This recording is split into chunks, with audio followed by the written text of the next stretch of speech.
We were never rattled, ever, because we're always in the moment, always in the present, always extremely calm, always looking at the reality of the situation and not letting our emotions cloud our execution.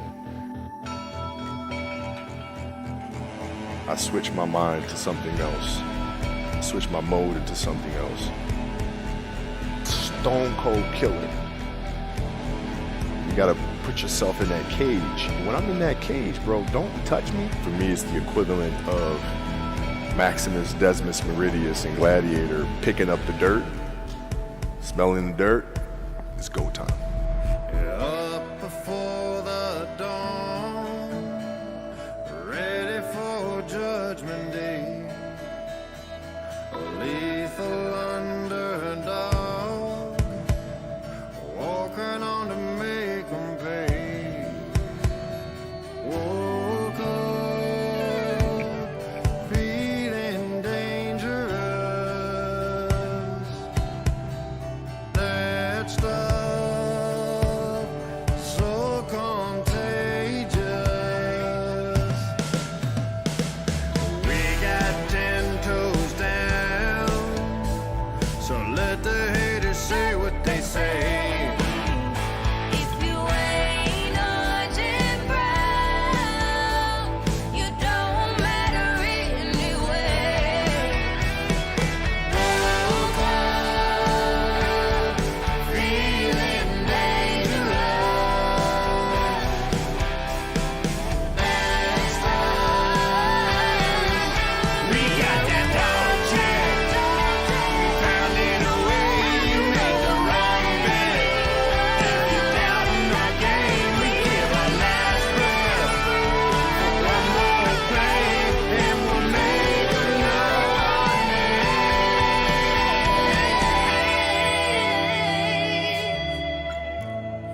We're ready for Judgment Day.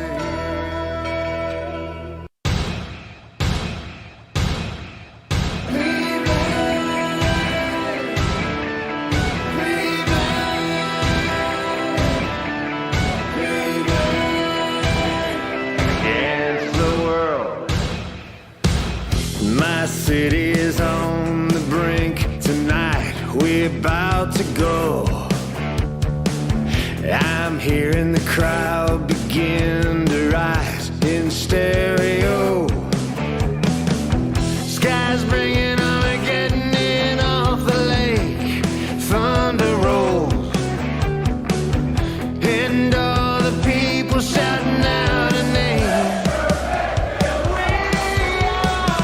Cleveland, born to fight and believe in. We ride or die, hear 'em screaming.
my title dreams.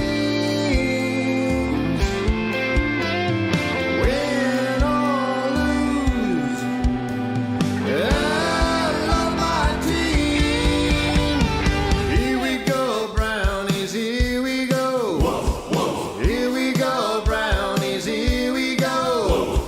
Here we go, Brownies, here we go.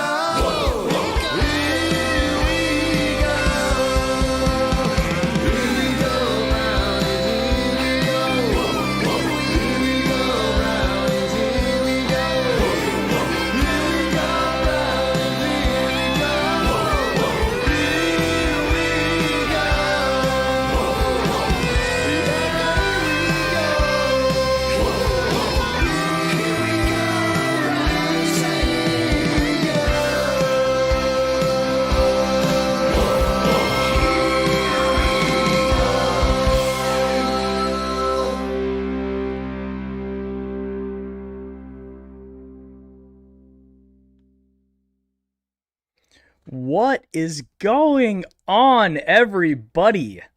Welcome to 2021. We are back, Brownie Post Game, back as always. For anybody new, I am your host at Mike Killi on Twitter. I've got my dad with me as always, my co-host of the pre and post game shows. Hi guys. Dad, how excited are you right now for 2021? I can't get any more excited than I am. We've been waiting for a team like this for at least 20 years. And it's not just to win a game or two or even, win the division or whatever. It's to go all the way, to have all the components in our arsenal that we can hopefully get through the season without major injuries that can take us not only to the Super Bowl, but win the Super Bowl. Yep. And that's we have our you. first guest, Oh, Takkarist McKinley, aka Reflog. You may know him on Twitter. His audio is connecting as we speak. We're going to have some guests coming in and out. Chris, welcome to Brownie Postgame.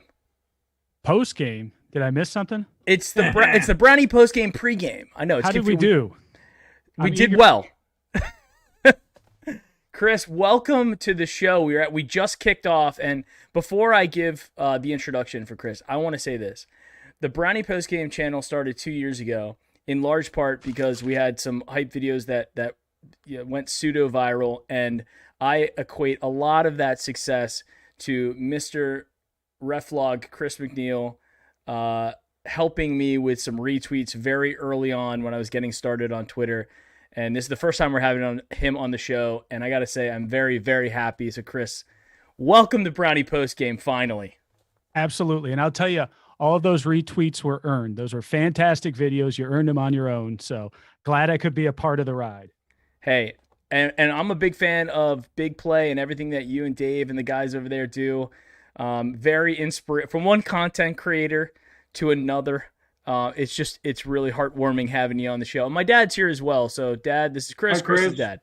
Hello, Dad. How are we? good. Nice to meet you. Nice to meet you as well. Is your name Dan? Dan, Dan. Nice to meet you, Dan. thank you. Chris, what are we thinking for today? Are we thinking winning by 2 touchdowns, 3 touchdowns? You tell me. Well, I mean, if you want to be negative about it, that's fine. But no, hey, ride the hype machine, right? I was Yeah. telling somebody earlier that reached out to me. It's like, I haven't seen this level of excitement for the Cleveland Browns since, I don't know, like Bill Belichick was our coach. Absolutely. You know, I mean, I was like 14 or something. You know, you go through the mid 80s, you know, all the hype that was there.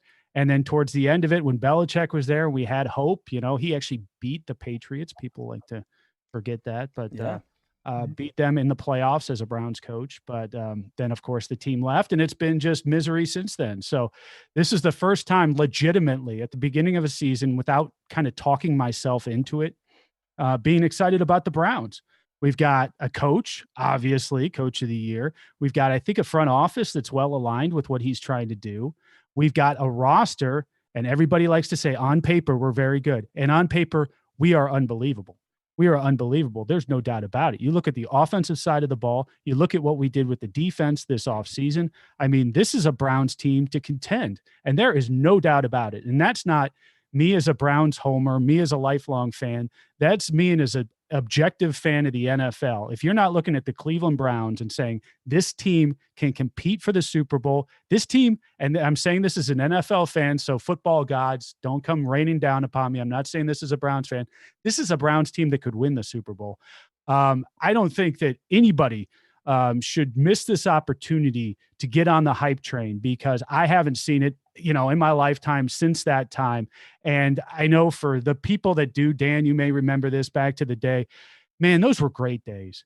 We went through the Cavs winning it, and it was fantastic. Don't get me wrong. 1 million people downtown, hot as anything that June day in 2016. We've seen the Indians coming out away from winning the series. We've seen some prolonged success from both of those clubs. Haven't really seen it with the Browns, but since that time, and people don't realize what the Browns are like in Cleveland when the Browns are good. I remember 7 years old, and I've told this story countless times, so sorry if you, I'll ask you to indulge me on this. I was a Browns fan because it was kind of handed down on the father's side of my family. It's kind of a birthright, right? Right. When I was 7 years old, I went to the Browns playing the Jets, the Marathon by the Lake game, the AFC divisional game back in '86. That was the one where the Browns were down by 10 with 4 minutes to go. Bernie Kosar got hit late by one Mark Gastineau of the New York Jets. Oh, yeah, I remember. Prolonged that drive. The Browns would go on to win that game in double overtime. I remember fans at that point, right before Bernie got hit, like starting to come out of Old Municipal. I'm standing on my chair up there in the upper deck, right behind a pole, like I always was, because they'd always put, the kid behind the pole. And just screaming at him saying, hey, we're going to win. We're going to win. We're going to be just this stupid kid optimism. And sure as hell, we won. Right. And just the going out into the streets and seeing the Browns fans just honking their horns and yelling. And I'm like, man, football is so great. I love this. I can't believe we get to do this every season. And then I go home and watch NFL, and I'd be like, how could you be like a Saints fan? How could you be like a Patriots fan? Those teams never make the playoffs, man. We are in it every year. And I think something along the line, the football gods kind of caught wind of that. And since that time, we know what we've been through. So to be back at that point is just fantastic, and just kind of indulge it, just enjoy the moment right now. Yeah. It's going to be a long season. You got 17 weeks, right? This year, Yeah. You've got a long way to go. So no matter what happens today, we're going to take it like fans, right? We lose, it's the end of the world. We win, we're going to the Super Bowl. We're going to win it all. I know that's going to be our reaction, but in the back of your mind somewhere, just have that governor on that. Hey, this is going to be a marathon this season, as the NFL seasons are. So think about that, but be excited, Cleveland. This is our time, man. The Browns are good. What is the feeling? So I'm actually down here in Orlando, and my dad currently is in Delaware, but he's going to be down here soon. What is the feeling like currently? Just the tone in Ohio, in the Lake Erie area right now.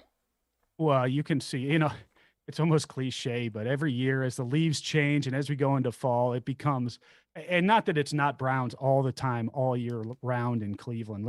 Even if the Indians are good, even if the Cavs are good, we're always going to be talking Browns. It's a Browns town first. But just the buzz, you didn't see it. I'll put out tweets, and, a lot of the interactions that I do is over Twitter, as you know very well. And it's all 95% positive. And the ones that aren't positive are from other fan bases and their insecurities. And it's like, wow, people are getting insecure about the Cleveland Browns being good. This is another level, right? This is something we haven't seen. And the Browns fans that are here, they're genuinely hyped. You don't see I don't know if we've really got a franchise quarterback. Oh, I don't know. Question marks all over the place. You don't have that negative. It's all positive right now. So, just enjoy those moments. It's a buzz that I've just been yearning for so long. Yeah, I don't know about you guys. I woke up this morning. I woke up at 5:30 this morning, and I just could not. I don't know, my body clock was just telling me that the Browns play football today, Right. and was like, get up, get your coffee, get moving. We have a big show today, but even bigger game in Kansas City, the place where we lost to end the honestly the best season, obviously, of my adult life. But I have to say, even going back to the 80s when I was a kid, and all of those seasons, I feel like last year was the best season of my entire life as a Browns fan. And it gave us so much hope. We had so many highs and lows, beating Pittsburgh twice, the end of the season, all of that fun and excitement that we had. And now we get to start off the season against arguably the best team in the NFL. And I don't know about you guys, but I woke up feeling dangerous. I felt dangerous. Dad, what about no you? doubt about it. And of course, you're so used, you said your body clock, you're so used to the 1:00, right? Because we've been so bad for so long. We haven't been on national TV regularly. We don't get bumped to being the 4:00 premier game. So you have to kind of reset your body clock, and that feeling dangerous, you kind of got to pace yourself today, because otherwise you'll be really, really tired come 4:00. Absolutely. We had a barbecue yesterday out in the front. We invited like 25 of the neighbors over, and I wore a Browns shirt that I had, and I figured that would stimulate some conversation because I'm in the heart of Ravens territory here. Yeah. And we had all kinds of fans show up. I mean, we had Packers fan, we had a Giants fan, we had multiple Ravens fans, and they were all being, nice and saying, you guys are on the up, you're moving up, you should be good this year. But I have to tell you, I think the Ravens fans are scared. They don't know what to do today, to root for us or root for Kansas City. I guess it's a win either way, but then it's a loss for them. So I think they wouldn't mind us getting beat, because that'll help them. They wouldn't mind Kansas City getting, beats, because they may have to face them down the road. So it's going to be interesting. They don't know what to do. Isn't that fun? Isn't it fun? Yes. I had the rest of the division. I mean, you have Pittsburgh Steelers fans coming after you right and left on social media. It's like, yes, we matter, right? Yeah. We matter. Because before it was the poor old Browns. It was you had the Cubs for years that, the lovable losers or whatever. No, now we're a threat. Now we're a threat, and now the reaction to the Cleveland Browns is completely different, and a lot of fun for me. Yeah, and it's it's the unfortunate thing, with the injury bug that's kind of hitting the Ravens right now. I look at it, and that's happened to us so many times. Just not just the injury bug, but just thinking back to like Josh Gordon bug, the reefer bug, and it was just constantly talent that was getting hit, injured, all that kind of stuff. And I don't wish that on the Ravens. I obviously don't wish that on the Steelers or anything like that. But we've been rolling the dice every single season and just hitting craps every time. And now I feel like whatever kind of sports odds that are out there are finally distributing the pain amongst other fan groups. And you know what? It's almost like we're getting set up to be successful, which is just such an odd feeling as a Browns fan, right? Once again, be very careful putting these things out in the universe and putting them out. When you actually vocalize them, I think the football gods are always listening. So just be aware. I still think that because I was so dismissive of all the other teams in the league back when I was 10 years old, saying, how could you be a fan of these teams that don't make the playoffs? I still think that the football gods are holding it over my head personally with the Cleveland Browns. So be careful with all this good karma. Just take it. Yeah. And for football gods, if you are listening, I do honestly feel bad for anybody gets hurt. We don't wish that on anybody.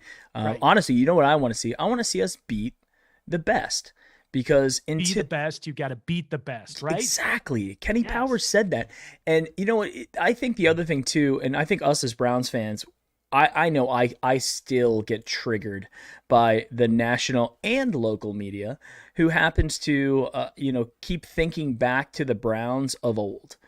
And I think the only way that we're going to get that respect from everybody is actually going out there and doing it. Like we did at the end of last year. We made the playoffs. We did the impossible really twice, 2 times in a row from what everybody believed. And that got everybody coming back with the power rating, the power ranking stuff and everything. And they're going, you know what? You can't ignore this team anymore. They're too talented on paper, and they went out there and they got into the playoffs. They won a game, and if they stay healthy, let's knock on wood for everything. We have the foundational makings of something very, very special, and now we just got to go out to do that. So we're starting off game one similarly, I think, to what Dallas did on Thursday night against Tampa, where you're going in and you're playing the best, right? So if we put up a good game, even if we don't come out with a W, I think that is a good sign coming out. We're just hoping that, and we're talking about this on the Wednesday show with Mike Ristano, we just don't want to have the doors blown off us like the last 2 seasons on game one. And I think based off of what we've seen last year and now we're continuing to build in the Stefanski era, I think there's no reason why we should get blown away today. We should play very well. Yeah, there's 2 ways to come back. You can hit rock bottom and throw everything away and start all over again. We've tried that several times and failed. Or you can be, come down 2 or 3 notches, then rebuild and fill your gaps and whatnot. And we're sort of doing both at this point. We hit rock bottom, 0-16. We have bounced back with Myles, with a new coach, with Baker, with Ward. Now we've added Clowney and a lot of talent on defense. So we're heading obviously in the right direction. We got another one of those dubious records in front of us today. We're 0-16 on opening day, and we had to really scratch the record book to see what who we played, who our quarterback was, and so forth. And that'll be another monkey off our back, like we did with Pittsburgh, beating them 2 in a row, getting in the playoffs, winning our first playoff game in a long time. This is the time for Baker to step it up, show that he's an elite quarterback, and if he does that, we're going to be fine.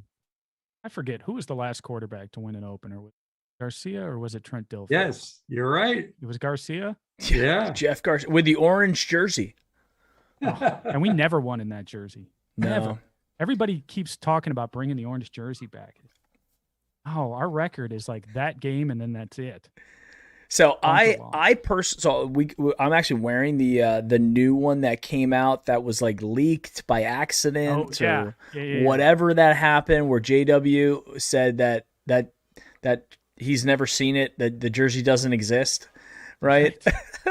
So I almost feel like this thing is like some sort of like unique special type deal. And I honestly don't necessarily care if we come out with another. I feel like we have so many jerseys to pick from now that are like that I can't complain about. The 1946 looks good, the home and the away, the color rush. Although I'm always a big fan of the color rush that has the sleeves, the stripes on the sleeves, so the old, the 2019-ish ones, as opposed to like the fudge. Ristano calls it the fudgesicle color rush. But it looks like we're really going just normal jerseys this year plus 1946. That's kind of like what this season's all about from a jersey perspective. Yeah, back in the day, we never really liked wearing the dark brown and the color, or even at home. I can remember where there was an era where we wore white all the time. It just looked so cool. Bernie Kosar in the snow in white. I mean, it was sort of our good luck charm to wear the white, even at home. And now it's back and forth between the color rush and the colored jerseys versus the white. So, Yeah, there's uh, not many teams out there that wear white at home. You know, it's like right. us, what Dallas and like maybe Yeah, Dallas did it for a Miami a while little bit. too. Yeah. Yeah, there's really not that many who wear the white at home, and we're going white jersey on orange pants today. Oh, are we? So We're pulling back the orange pants for week 1. orange pants, right? So I love the orange pants. I'm a big fan of the orange.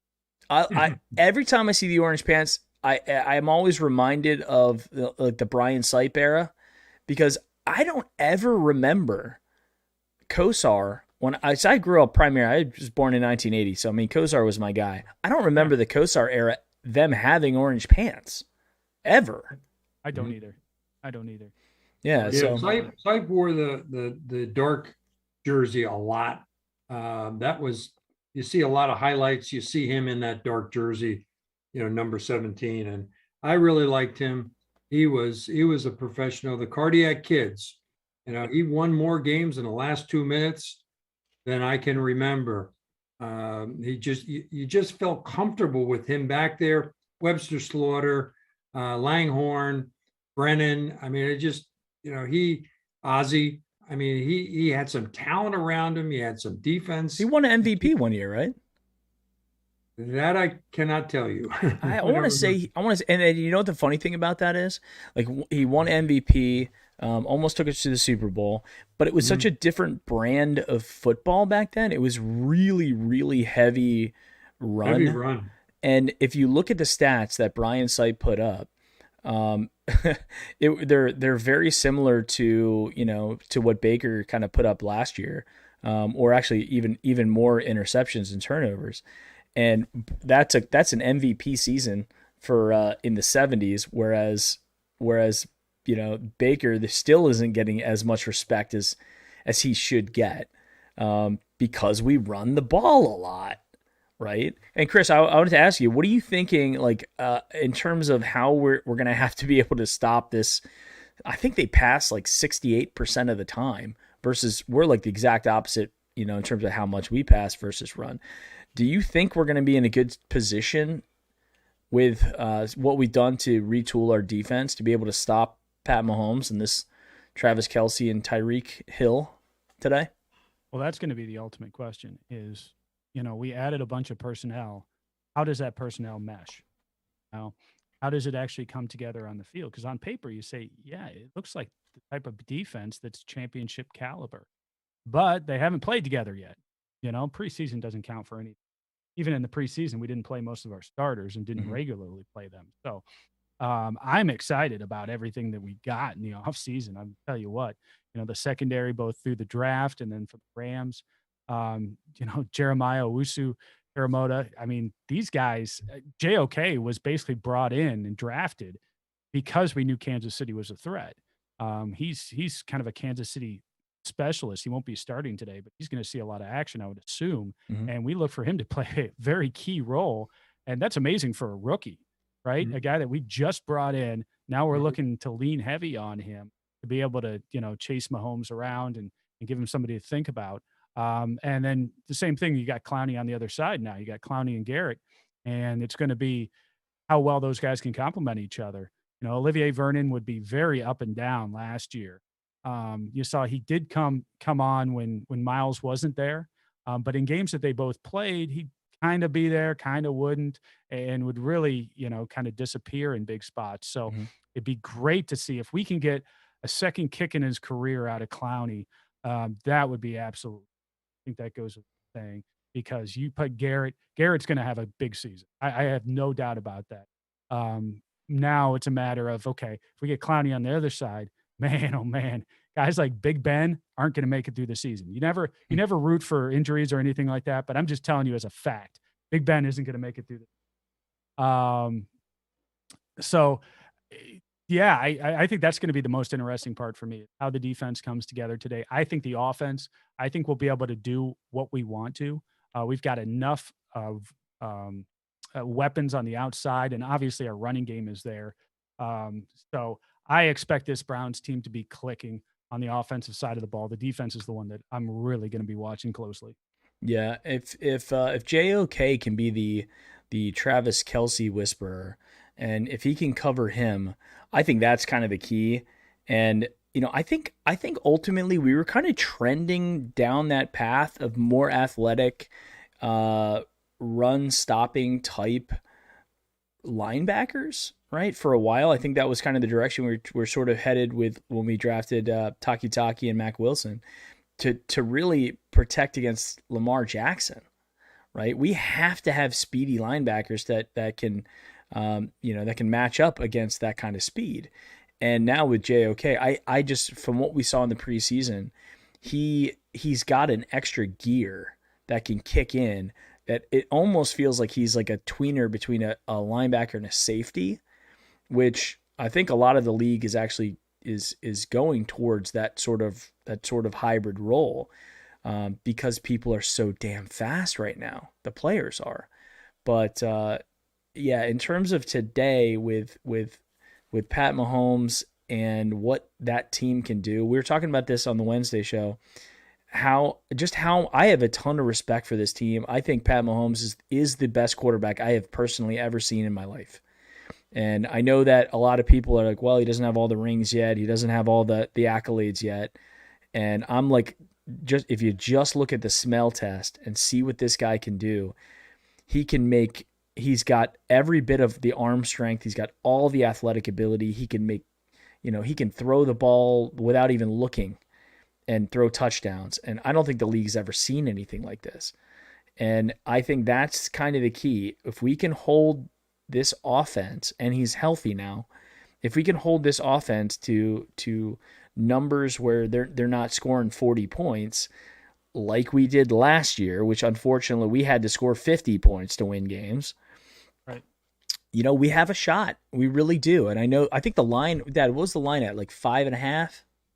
Yeah, it started at 6.5, and I looked last night and was surprised to see it drop to 5.5. The over-under is 54.5.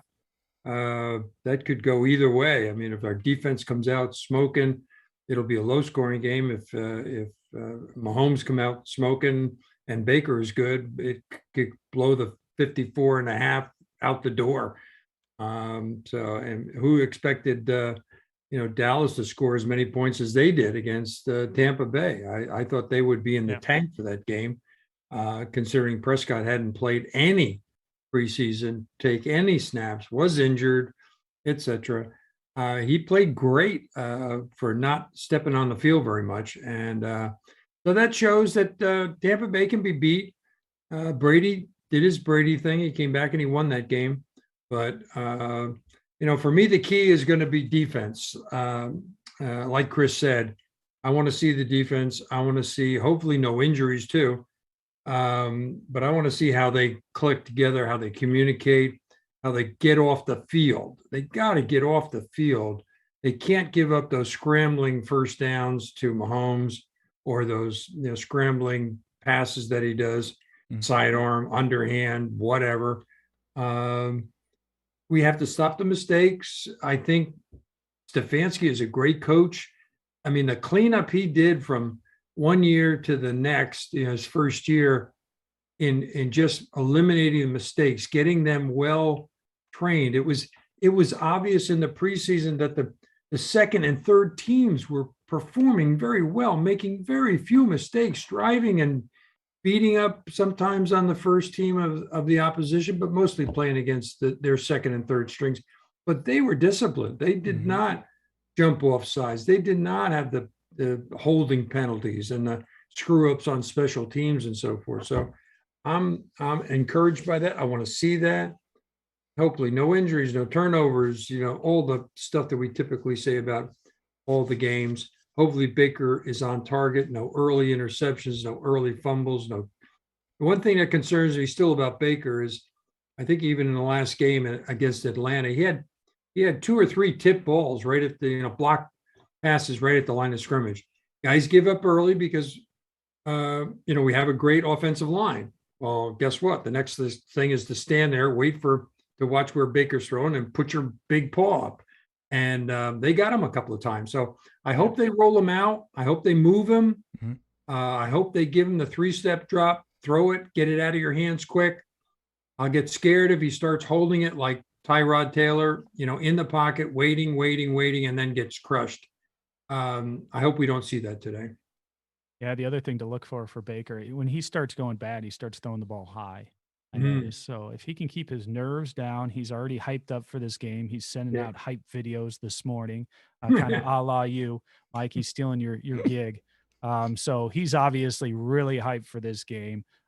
He knows what this game means, and I hope that those first couple of passes, and I'm sure Stefanski's going to put him in a place where he's going to be making easier throws. He's going to be making throws that get him comfortable, but nonetheless, I'll be looking early to see if he can keep that ball down. He's like a major league pitcher. Look for keeping the ball down, because if he starts throwing the ball high, that's where it starts getting picked off, and that's where we start getting into trouble. So Right. hopefully Baker gets started off on the right foot.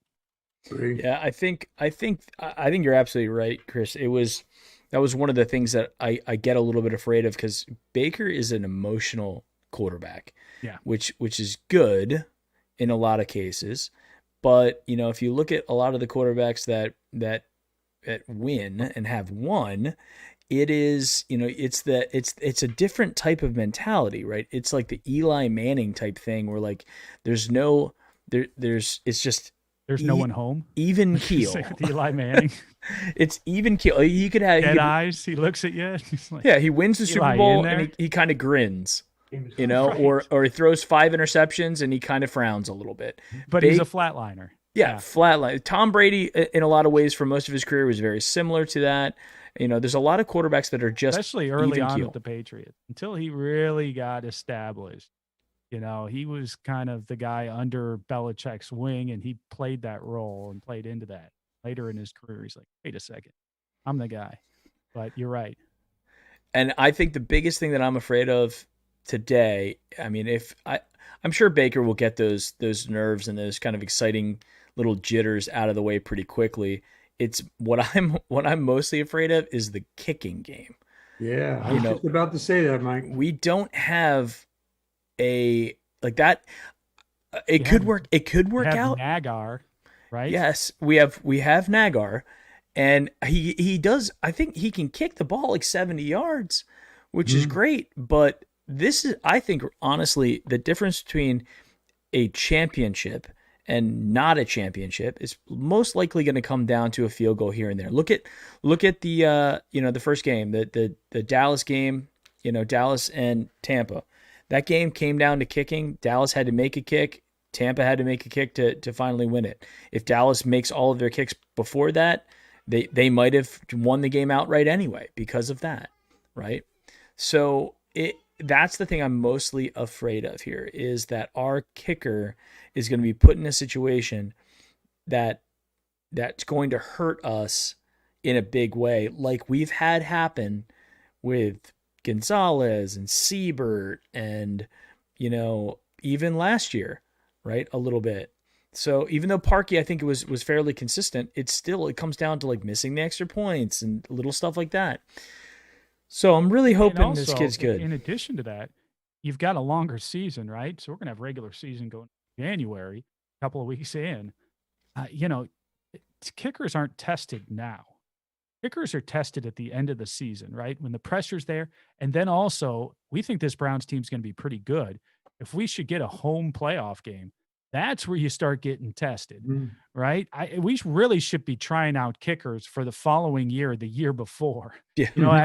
I don't know if I'm in Browns management, no matter what we have with our kicker situation, unless we have that one-off Phil Dawson, where you got him forever and he's doing a great job. But outside of that, almost every year I'd be bringing in a group of kickers right around the winter time, keeping it kind of quiet. I know you don't want to rattle your existing kicker, and just trying them out. So you have them in the hip pocket so that when the weather's nice, you're not trying out these guys and going, this guy can kick real well. Then you find out when he gets in the swirling wind in December and January and beyond that this guy's a complete train wreck. So that's what concerns me. It's not so much the kicking right now as much as it's going to be as we get later on into the season. Yeah, so when it really I matters. hope we have something set up now so that we don't run into that situation. Yeah, I'll tell you a funny story. I was, again, talking to these Ravens fans last night, and they brought up the fact that they lost their 3 running backs, and Le'Veon Bell is on their practice squad, who they hated, and now they're rooting for him. but we got on the subject of kickers. And I said, well, yeah, you got a great kicker, and we're a little worried about ours. He is not proven. He's got capability, potential, etc. But as far as I'm concerned, a lot of them have that. But they told me something I wasn't aware of that I was trying to find out and figure out what happened to the backup kicker that the Ravens had on their squad. His first name is Jake, and I can't I think his last name begins with a V. And they protected him on the practice squad. They would not let him go. And to use one of your practice squad players when you have a tremendous need for running backs, wherever you can get them, and they chose to protect a backup kicker on their, not only put on their practice squad, which you can steal if they're not protected. They didn't want him to be stolen by somebody else, so they protected him, and they will continue to protect him until such time as they find a trade maybe that they're looking for, that they want to get some real talent, that somebody's desperate, maybe a Dallas who's, could have won the game the other night had he kicked a little bit better. Certainly would have been a different ending. But I just thought that was very interesting that this kid, whose first name is Jake, is protected on Baltimore's practice squad. Any other team, I'm saying, where the hell did he go? He can't just fall off the planet. He's got to go somewhere. If he's that talented that they were holding on to him till the last minute, hoping nobody would take him, then they could just sneak him on the practice squad like a lot of teams do. Yeah. But he never showed up anywhere. So that's where he is. I think if we could look up their practice squad, I'll bet you he's on it. Well, the Ravens, if you look back, the Ravens over the last 5-6 years, with Tucker, they realize and they know, they've got firsthand experience with how valuable a legendary kicker is, right? So they also know that how important he is to their offensive scoring potential. Jake Faraday, he's on there. Jake Faraday, yeah. He's on the practice squad. He's one of the Yep. 16 guys they were practice squad. I'll bet you there's not one other team that has a kicker on their practice squad. That's a good point. Well, I wonder if so I think there's one of two things. Number one is, Tucker's not a spring chicken anymore, but so if they realize how important those points are that the kicker puts on the board, are they doing it because there's a risk of injury, or are they doing it, like Dad, like you were thinking, like they don't want the rest of the league to be able to get this other kid who's got a lot of talent?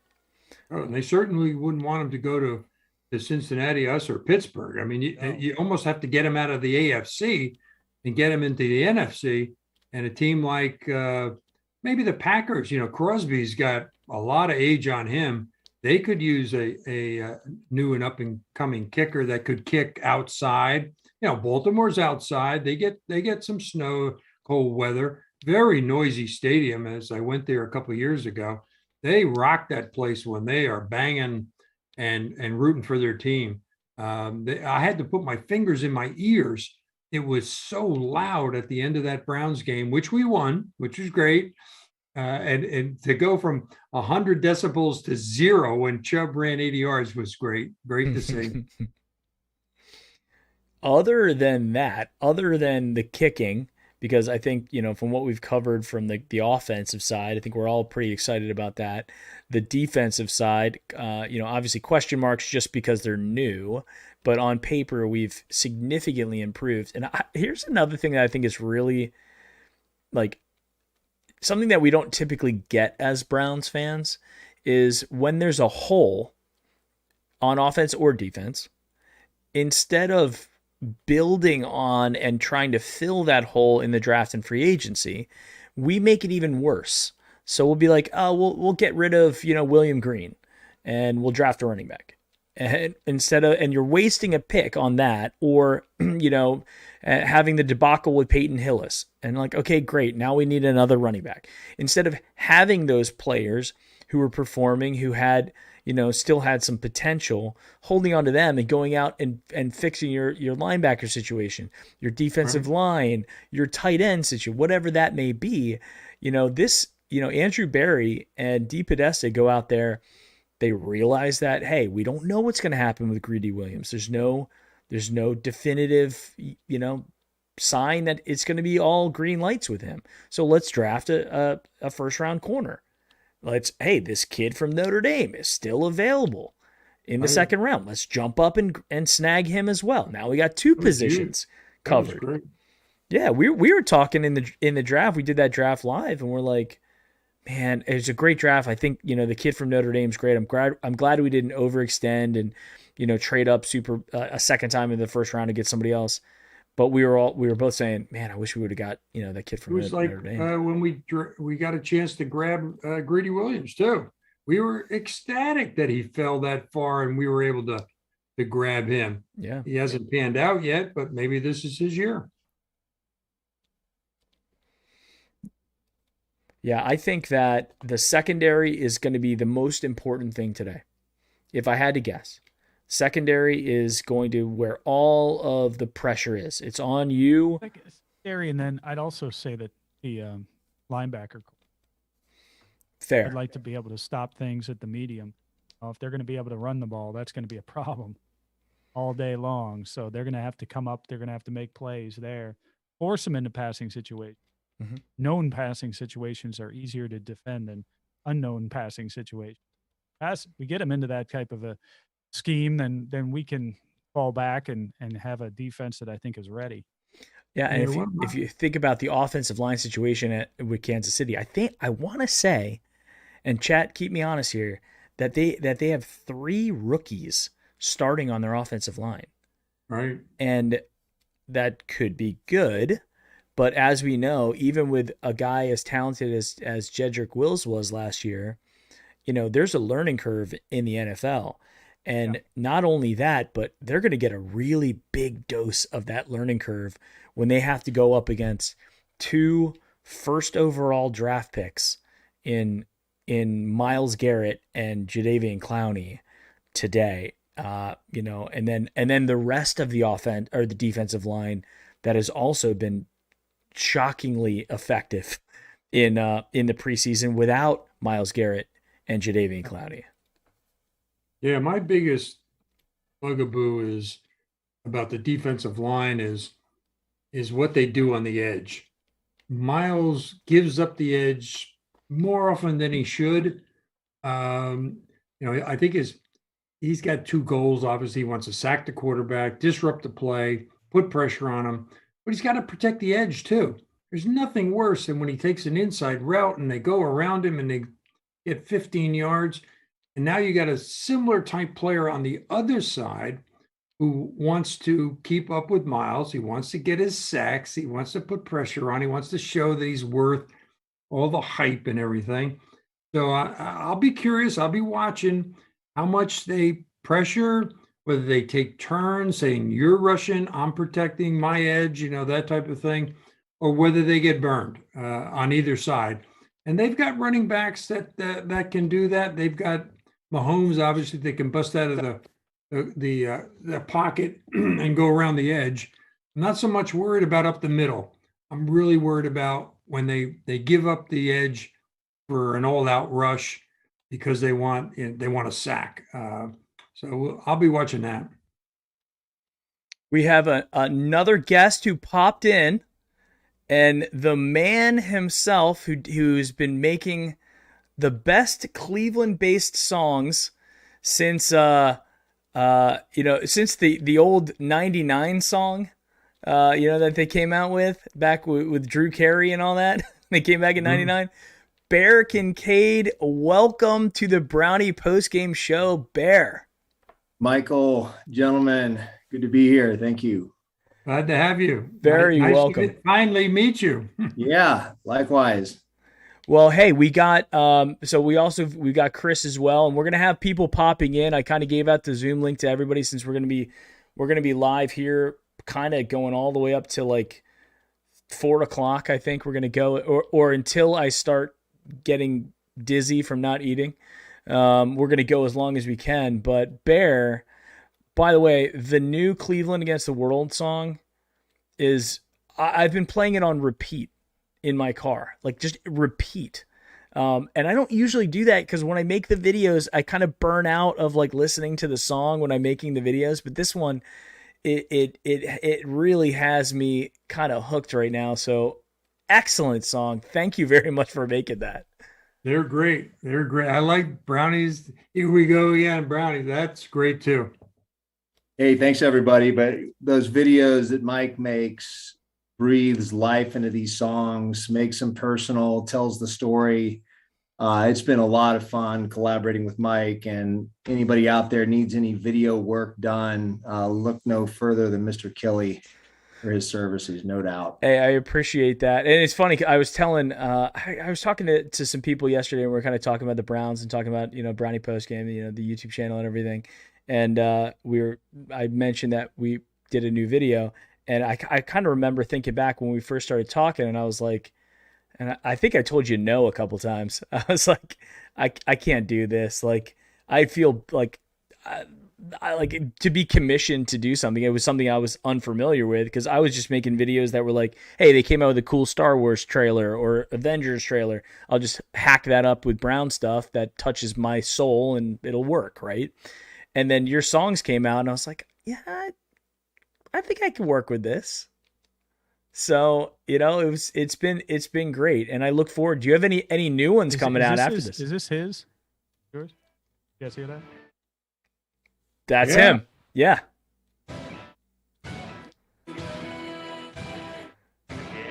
The world. That's fantastic. That's good Thank stuff. you, man. Thank you. Yeah, that one was really for the whole city, the whole region. I love all our sports teams here, but I'd be lying if I didn't say it was Browns first. So it's all about the Browns, especially this time of the year. But that's a song for all of Cleveland, trying to voice like chip on our shoulder, count it out, screw everybody. We're coming, whether you like it or not. Is and you kind of mentioned that you kind of talked to the Browns and you offered it to them as like royalty free and just go and use it. And I think I would love if in the stadium like these songs were played because it's a love song for the city and for the team. And the feedback that I've gotten and I've seen on Twitter and everything and on YouTube is everybody's loving it, right? I think it would be absolutely amazing if we had, if we got that and got a little more recognition for the passion you're putting into this. Yeah, man. I mean, as good as I might be at writing songs, I'm pretty bad at marketing and social media. So I got to work on that. But I think my guess is where the Browns are coming from is they're like, we just want to play stuff in the stadium that's commercial that people know well. The exception probably being the Michael Stanley tune at the end, which of course people know because he's a local legend. So I think the only way it might work, Mike, is if over the next year or two, enough people become passionate enough about one or two of these songs that the crowd demands it. But they were good sports about it. They were just sort of like, look, man, we're trying to appeal to the masses. And so let's get the songs out there. And who knows, maybe you'll hear them at the stadium one day. That'd be fantastic. Looking forward to it. What are your thoughts on today's game, Bear? Are you thinking we're going to come out of Kansas City with the W? Oh yeah, I dreamt about it last night, and after I give my comments, I'll let you football experts get back to it. But Mr. Woods is going to have to figure some things out in the first half. I think he's got a new defense coming together. I think the Chiefs get out to a halftime lead. I think everybody in Cleveland starts to panic. And then Coach Stefanski keeps everything settled down. We start to gel. Second half, start grinding away at the comeback. We're ahead by probably 4 with, call it 45 seconds left. Mahomes gets the ball. Only this time, somebody on the defense makes a play. And I think I might like it to be our new young gentleman to join the team out of the penal system. I'd love nothing more to see that guy end the game. McKinley? Who's that? Who's that? Gal. McDowell. Yeah. Yeah, McDowell. I Yeah. mean, I'm all Great for every story. Brown, but I got a soft spot in my heart for that guy. I would love to see him put Mahomes on the ground to end the game. So I have us winning 38-34 in a nail biter. 38-34. Bet the over. That's the over. Yeah. Anybody, any of you degenerates out there, bet the over. And if you guys are betting, now that we're talking about that, if you, I have a little QR code that's right there on the screen. If you happen, there's a new app that's out there called Thrive, and it's somewhat of a competitor to the DraftKings and FanDuel type of thing. They do things a little bit differently though. And when I talked to them, they were like, "Hey, look, we're trying to make it as simple as possible for everybody to get in there. And if you guys hit that QR code, it'll take you to Thrive. You kind of get set up with them. It's a pretty cool system. I'm not much of a gambler. Not to say like I wouldn't do it, but I just I'm a little bit more risk averse at this elderly stage of my life. To be out there betting on football. Stop with that. I'm impressed though. You're promoting a gambling site though. That's pretty good. Usually these sites, they only get people on that promote them that like post pictures of themselves risquely. You should. Oh yes, of course. Not that I'm speaking of anybody in particular. Yeah, don't do that, Mike. Generally. Don't do that. Well, honestly, look, we've had some discussions, and I was like, look, I'm not. Can't wait They're sending me a Speedo. And there's some other weird stuff. And I'm just like, guys, I'm a little uncomfortable, showing that much of my 41-year-old body. I can't wait to see these pregame hype photos from You don't want to make the rest of the fans feel bad about themselves. That's exactly right.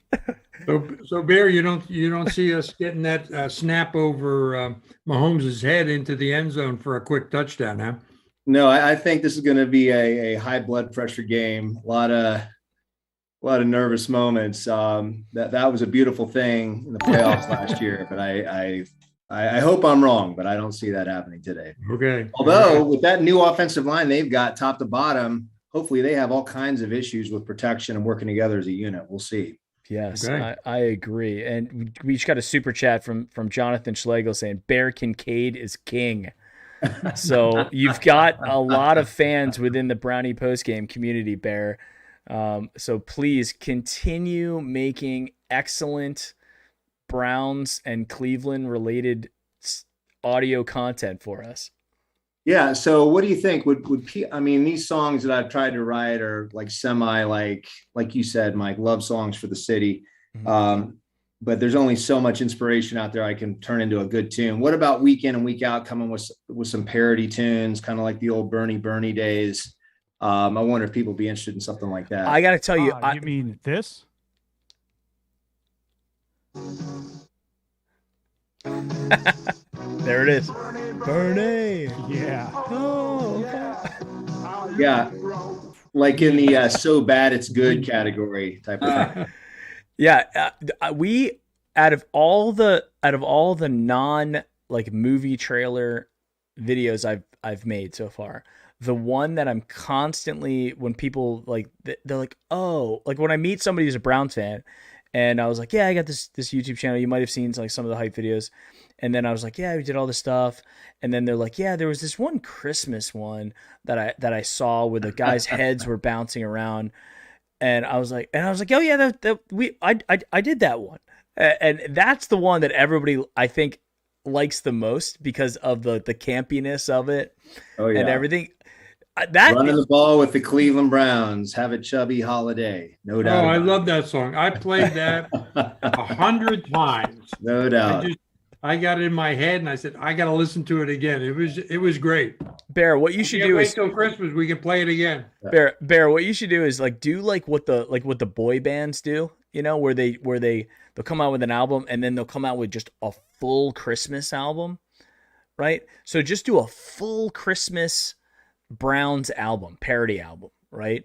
So then when my dad's here and we're opening presents and stuff, it'll be Christmas music, but it'll be Browns Christmas music. And don't, if I'm not mistaken, the Browns play on Christmas Day this year. Is that right? They Yeah. do. The Packers. Okay, well that seals it, Mike. I'm inspired.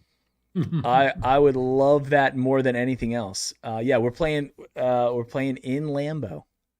Yeah. Yeah, And there's that's so much you could do with that too. I mean, Mike could maybe do a video where you can have Santa Claus and have the reindeer with the offensive line, Baker in the driver's seat. I mean, you got all kinds of stuff you could hook up to that. I can just see it and hear it now. You can also throw some barbs at the Packers because we don't know who their quarterback's going to be then. yeah. Maybe they go to Jordan Love. Who knows? Oh I my don't know. Well, the gosh. guy they got, let me sign off on this note. The thing I love most about this team is we have no jackasses in the locker room. I mean, Aaron Rodgers is world class, but I don't know what kind of censoring you have, Mike, so I'll clean it up, but he's not a good dude. He's about. Yeah, I was talking at our barbecue yesterday, and there was a Packers fan there, and he was not very high on Aaron Rodgers. He wasn't sure about the coach, and the coach that we were looking at last year that Mike and I sort of had our eyes on was the guy that went from the Packers to the Dallas, and he said that he was really vilified in Green Bay. They hated him there. They couldn't wait for him to go. So it's interesting talking to the fans and get their perspective on things. But they're not real high on what Aaron Rodgers was doing in the locker room in terms of playing both sides and wanting to get. I guess he's a free agent next year and he can go wherever he wants and make whatever he wants. So, and he's going to take Adams with him as well. Who knows, man? Barry's just got such a good eye for talent, but he seems to pick rock solid dudes that are easy to love, lead with their heart, a lot of humility, embrace the community. They become part of the fabric. I mean, Myles Garrett bringing his dog to dog parks. I mean, come on. What else do you want? Yeah, no, I'm 100% with you. And I when you guys were saying that, I was thinking back. I was like, we've had some character issues in the past, obviously, going back to Johnny Manziel and kind of that era. And you're absolutely right. I think when we came out of the 0-16, and we were able to get Myles Garrett, and then the 1-15 where we were able to get Baker Mayfield, that was one of the things that we had to change the culture. And they say about like Jarvis Landry came and changed the culture of the Cleveland Browns. There you go, Cleve Landry, right? So we had to do that. And I will forever I have heroes from when I was a kid, Eric Metcalf and, obviously Bernie and Eric Turner and those guys that I just loved as a kid. But what Jarvis Landry has done for Cleveland, when this is all said and done, cannot be understated, right? Beyond the touchdowns and the catches and everything he's done, the leadership, absolutely.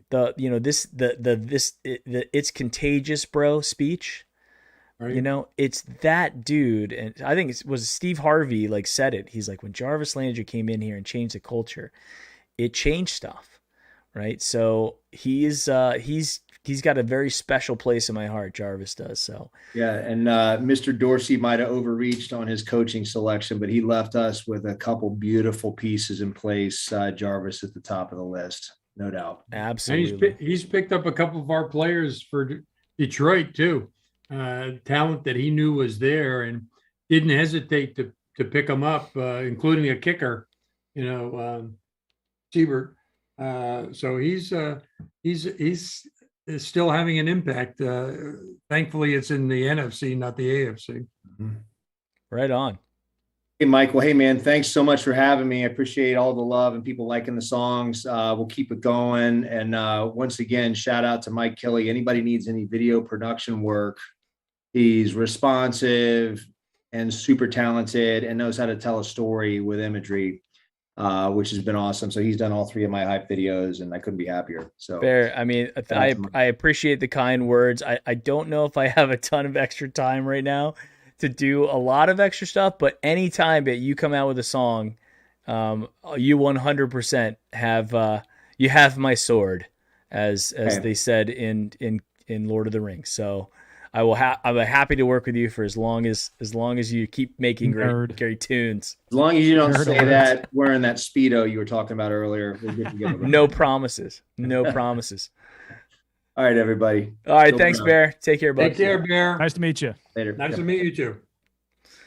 I know we got Tajay is actually coming in. We got pretty soon here as well. Tajay, Good. if you're, I if you're think I'm going to listening. bow out, gentlemen. It's been a Okay. solid hour. It's been a lot of fun. Absolutely, Chris. Thank you so Chris, much for nice to stopping meet in. you. Yeah, nice to meet you too, Dan. I'll tell you, this was a lot of fun. You guys doing this Yes. before every game? Before Just- every game it's the Brownie post game pre-game, Yeah, make sure you Which is tune very in if you confusing. win. You know, Yeah. listen to us tonight. and then Oh, the so you're Brownie gonna be post on game. afterwards as well. Well, Dang. that was the whole that was the whole You're thing. putting in the work here. I mean, this is the whole reason we created this channel was because my dad and I just sit there and talk about the Browns literally every day for hours. And Right. I said, why don't we just do a thing on YouTube for this? Invite the world in. Yeah, Makes sense. you know. Great. And I love and then what we found out was, you know, we were getting so excited. We're like, why don't we go on before the game? And we were getting honestly a bigger audience before the game than after the game. So it's like, I think I might have screwed up. I should have been Brownie pregame, but hey, it is what it is. It's worked Now- out. Now I can't wait until you get to before the game, during the game, after the game. Yeah, the Brownie game. Pre-game, game, after game. I mean, you guys forget about your Sundays. Yeah, It's it's gone. it's pretty much shot. Yeah, my wife knows. She's You're like, basically a "I'll see it." reality show on Sundays. Pretty much. I'll just have to check in, see how you guys are doing every once in a while. Just I I would don't be even know. I would What be are they very talking very about? happy if you did. That'd be great. because that's a long time. That's a long time to be on the air, as you Well, guys know. we only usually do like an hour before and then an hour after, but today Today you had to do 4 hours. we had to go 4 You hours. just had to. Couldn't yeah. keep it in. Well, I would have gone longer. You know, Yeah. Start up at 6. Hell, you know. half of Cleveland is. Why and not? these kids on Twitch who stream for like 12, 15 hours like a day every day, like laugh at that. Kids, crazy They're like kids, man. 6 hours. Like, what are you? You know, what do you? And people watch them, and people pay for them. That's what's amazing. Yes. I mean, I'm gonna sound like an old man here, but my kids, they watch people playing video games. They don't play yeah. video games. My They son watch does people that playing as well. video My son, the reason why I know how to do all this stuff on YouTube is Yeah. because I helped my son get started with his YouTube channel, playing Fortnite and Minecraft. It's amazing. My kids Yeah. are the same exact way. And a lot of It's a times they're new just world. watching people play. And sometimes they're watching people play while playing themselves. Now, but let me ask you this, Chris, as a final thought. Final thought. If you had the ability when you were growing up to watch people play like elite high level of like Tyson's Punch Out, you know, do you think you would have watched that, or would you have watched, you know, what were we watching, like Kids Incorporated and like Mr. Wizard? Like, what would you? I would have watched. Watching Nickelodeon. Yeah, Over there. Yeah. You can't do that on television. yeah, Even and into the that scene, slime. who's getting slime. Kids these days don't even know where slime came from. No, So, it would be they'd be lawsuits. Yeah, you're exactly right. You can't Yeah. do that anymore. You really can't do that on television. Like, literally, literally. today, you'd be canceled. Maybe in Canada, I don't know. The whole 'cause I think premise that's of what the show. is. That's right. And all those shows are from Canada. Yeah, Interestingly enough, I watched a documentary. Now we're going to get way off the beaten path. I sucked you back in. You did. They have a documentary on Netflix or one of them on Nickelodeon. And I didn't realize Nickelodeon started in Columbus, Ohio. with Really? One show called Pinwheel. And I remember Pinwheel as a kid. You remember Pinwheel? No. It was No. it was a really kind of scary show. It was kind of creepy, just the way that they did it, and you know, it was not quite animatronics, but it was a lot of puppetry and things like that, and just it was weird. It's like Five Nights at Freddy's now, as I look at it, you know, through today's lens. But it started in Columbus as just that one thing, and then they started Nickelodeon, and then they moved to like New York or wherever. But Yeah. It started in Columbus, Ohio. And I, had no I idea. did not know that. I do remember like some scary shows when I was a kid. Like Oh, yeah, like that's in where like you grew up, right? yeah, and it was It was kind of freaky, guy in a bird costume. yeah, the kick yeah They kill off main characters in real life then. I mean, that's some real shows. I mean, Mr. Hooper, he died on the show and he died in real life. They just killed him off. It's like he actually died. Yeah. Yeah. They just kill off they didn't- characters in Sesame Street. They're like, this is it. Bastards. This Yeah. All right. I tell you what, those are some mean streets. Sesame Street. Sesame Mr. Rogers, same thing. Like I know. you don't mess around in those streets. No. That no, taught no, us no, it, not you at know? all. Mr. McFeely better watch his ass. Yeah, absolutely right. And what is with Mr. McFeely? Like, why does he come into the house? Like, Is you're he just was my the mailman, right? Just Yeah. give me the mail. Don't come into my house. No, Come what are on you in. doing here? What are we having playtime now? Like, you're my freaking mailman. Yeah. Give me the mail and get out of here. I wonder if like Mr. Rogers' Neighborhood was also. I could see that actually being based out of Columbus as well. I think he was You know? Pittsburgh, actually. That's That's kind of why I have such a problem with the close. show, apparently. Right. You didn't see the Mr. Rogers movie? Mr. Rogers movie. I did not. I couldn't get like I didn't think Tom Hanks was like I couldn't get through that. You know, I couldn't suspend my disbelief because I was like, that's Tom Hanks. It's not Mr. Rogers. And I was the same way when they introduced the Guardians. I'm like, that's Tom Hanks. That's Tom Hanks. Tom Hanks. The whole Yeah. video. Yeah. Yeah. It's I had the same problem. it's like stop talking to me, Tom. Like, was Tom Hanks an Indians fan? Yeah. Yeah. That's another story. See, this is I didn't story know time that. with Reflog here. Yeah. So yeah, back when he was starting his career, he did a lot of like off Broadway stuff and really off Broadway because you're in Cleveland, Ohio. But he did a lot of workshop type of stuff in Cleveland, and during breaks he'd go and watch the Indians. So he became a lifelong Indians fan. I mean, about that? now Now now a I know. Guardians fan, apparently. The Guardians of Traffic, right? Guardians of Traffic, right there on the Hope Bridge. Right. I actually We didn't know about. I lived my whole life. I really didn't know about it until like 10 years ago, to be honest with you. I'd see them and just like statues, like Yeah. whatever. So I was watching your guys' show when you guys were talking about it, and you're like, in Ohio, it wasn't like a big it's not like a big iconic thing. It was just like the T-shirt companies like kind of made it into a thing, and then they named the team after it. So it's like Blows my mind. The And then they t-shirt turned their back companies. on all the local, all the guys who are really talented who can draw logos. They turned their back on them and went to some national guys and came up with a horrible logo. yeah. I mean, it's so Dolan's. It's so fantastic. But Oh. yeah, it's like, why don't you make them the Cleveland free stamps? We've got that too. I mean, I thought they were going to go with the spiders. I thought that was what I thought was. so too. I was Oh. actually a fan of that. They could have done some nice tie-ins with Marvel. And I guess that was the problem Absolutely. too. In talking to some people in the know, and this was, and here, can I pat myself on the back a little bit? Yeah, I'm the please. one who actually broke the story of the Guardians. If you'll recall, I had it 24 hours before anybody else that on 9:00 on that Friday, they would be releasing the name Guardians. And Yeah, sure I enough, remember that's- that tweet. I was like, It was how like does he know that? 9:05 or something like that when they released the Tom Hanks video. They had to give it that 5 minutes just to kind of stick it to Reflog. But yeah, I got that from an insider source. And I guess that they were trying hard for the Spiders, but they were running into problems with Marvel and then with the Richmond Spiders. So they just totally didn't want to deal with that. And what's funny is then they got into trouble with the roller derby team with the Guardians. Yeah, but the Guardians, right? Yeah, what are they going to have to do? Are they going to have to pay them? That's kind of gone away, I think. I don't know. I think it's going to quietly go away because they're not talking about it. So I think there's Yeah. going to be some payments made. Yeah, there's some cash. You keep it quiet. We'll keep it quiet. We don't want to have egg on our face. You take this money and you guys are going to have the most badass rollerblades. Yeah, they hit the roller lottery. skates. They hit the lottery by accident by naming their team. All of a that. sudden, we're going to have this fantastic, like generational roller derby team just because the Indians screwed up. Cleveland's going to be known for roller derby. They It's won't- gonna be they fantastic. won't It's gonna be- pay we're gonna be known for the Lindor. Browns and roller derby. They wouldn't pay Lindor, but they'll pay a roller derby team. That's exactly right. That's Lindor money that's going to a roller derby team. Exactly. Oh, fantastic. So back to your original question. I would hate watch other people playing video games because I was pretty competitive with video games. If somebody was like beating a game, especially like Mike Tyson's Punch Out, Yeah. which was impossible, and somebody could do it, that would probably ruin my childhood because I couldn't do it without the Game Genie. Could Oh you? yeah, I do remember the Game Genie. No, I never beat it when I was a kid, but when I was in college, one of my friends bought like one of the newer Nintendos when they came out with the top loader version of it. Right, it was Nintendo released it, and it was an official machine. It was like a retro Nintendo, but instead of putting it through the and Oh, closing the little yes, thing, okay, yes. it was a top loader, right? And it was a You little still bit have to cheaper. blow off the cartridges because it's no fun unless you have to. Blow Yeah, off the cartridges. I'll absolutely have to do that Okay, because good. the cartridges were the ones that got the crud on them. Right. And so he had that, and he had a little like 26-inch, like old school TV.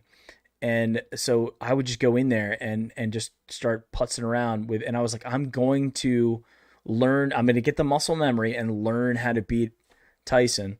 And and by that time, like, everybody had the code, to get right to him. So It just Right. came down to how many times, like, how you want to spend like 5-10 hours like figuring out like when to press left and right and then A and B.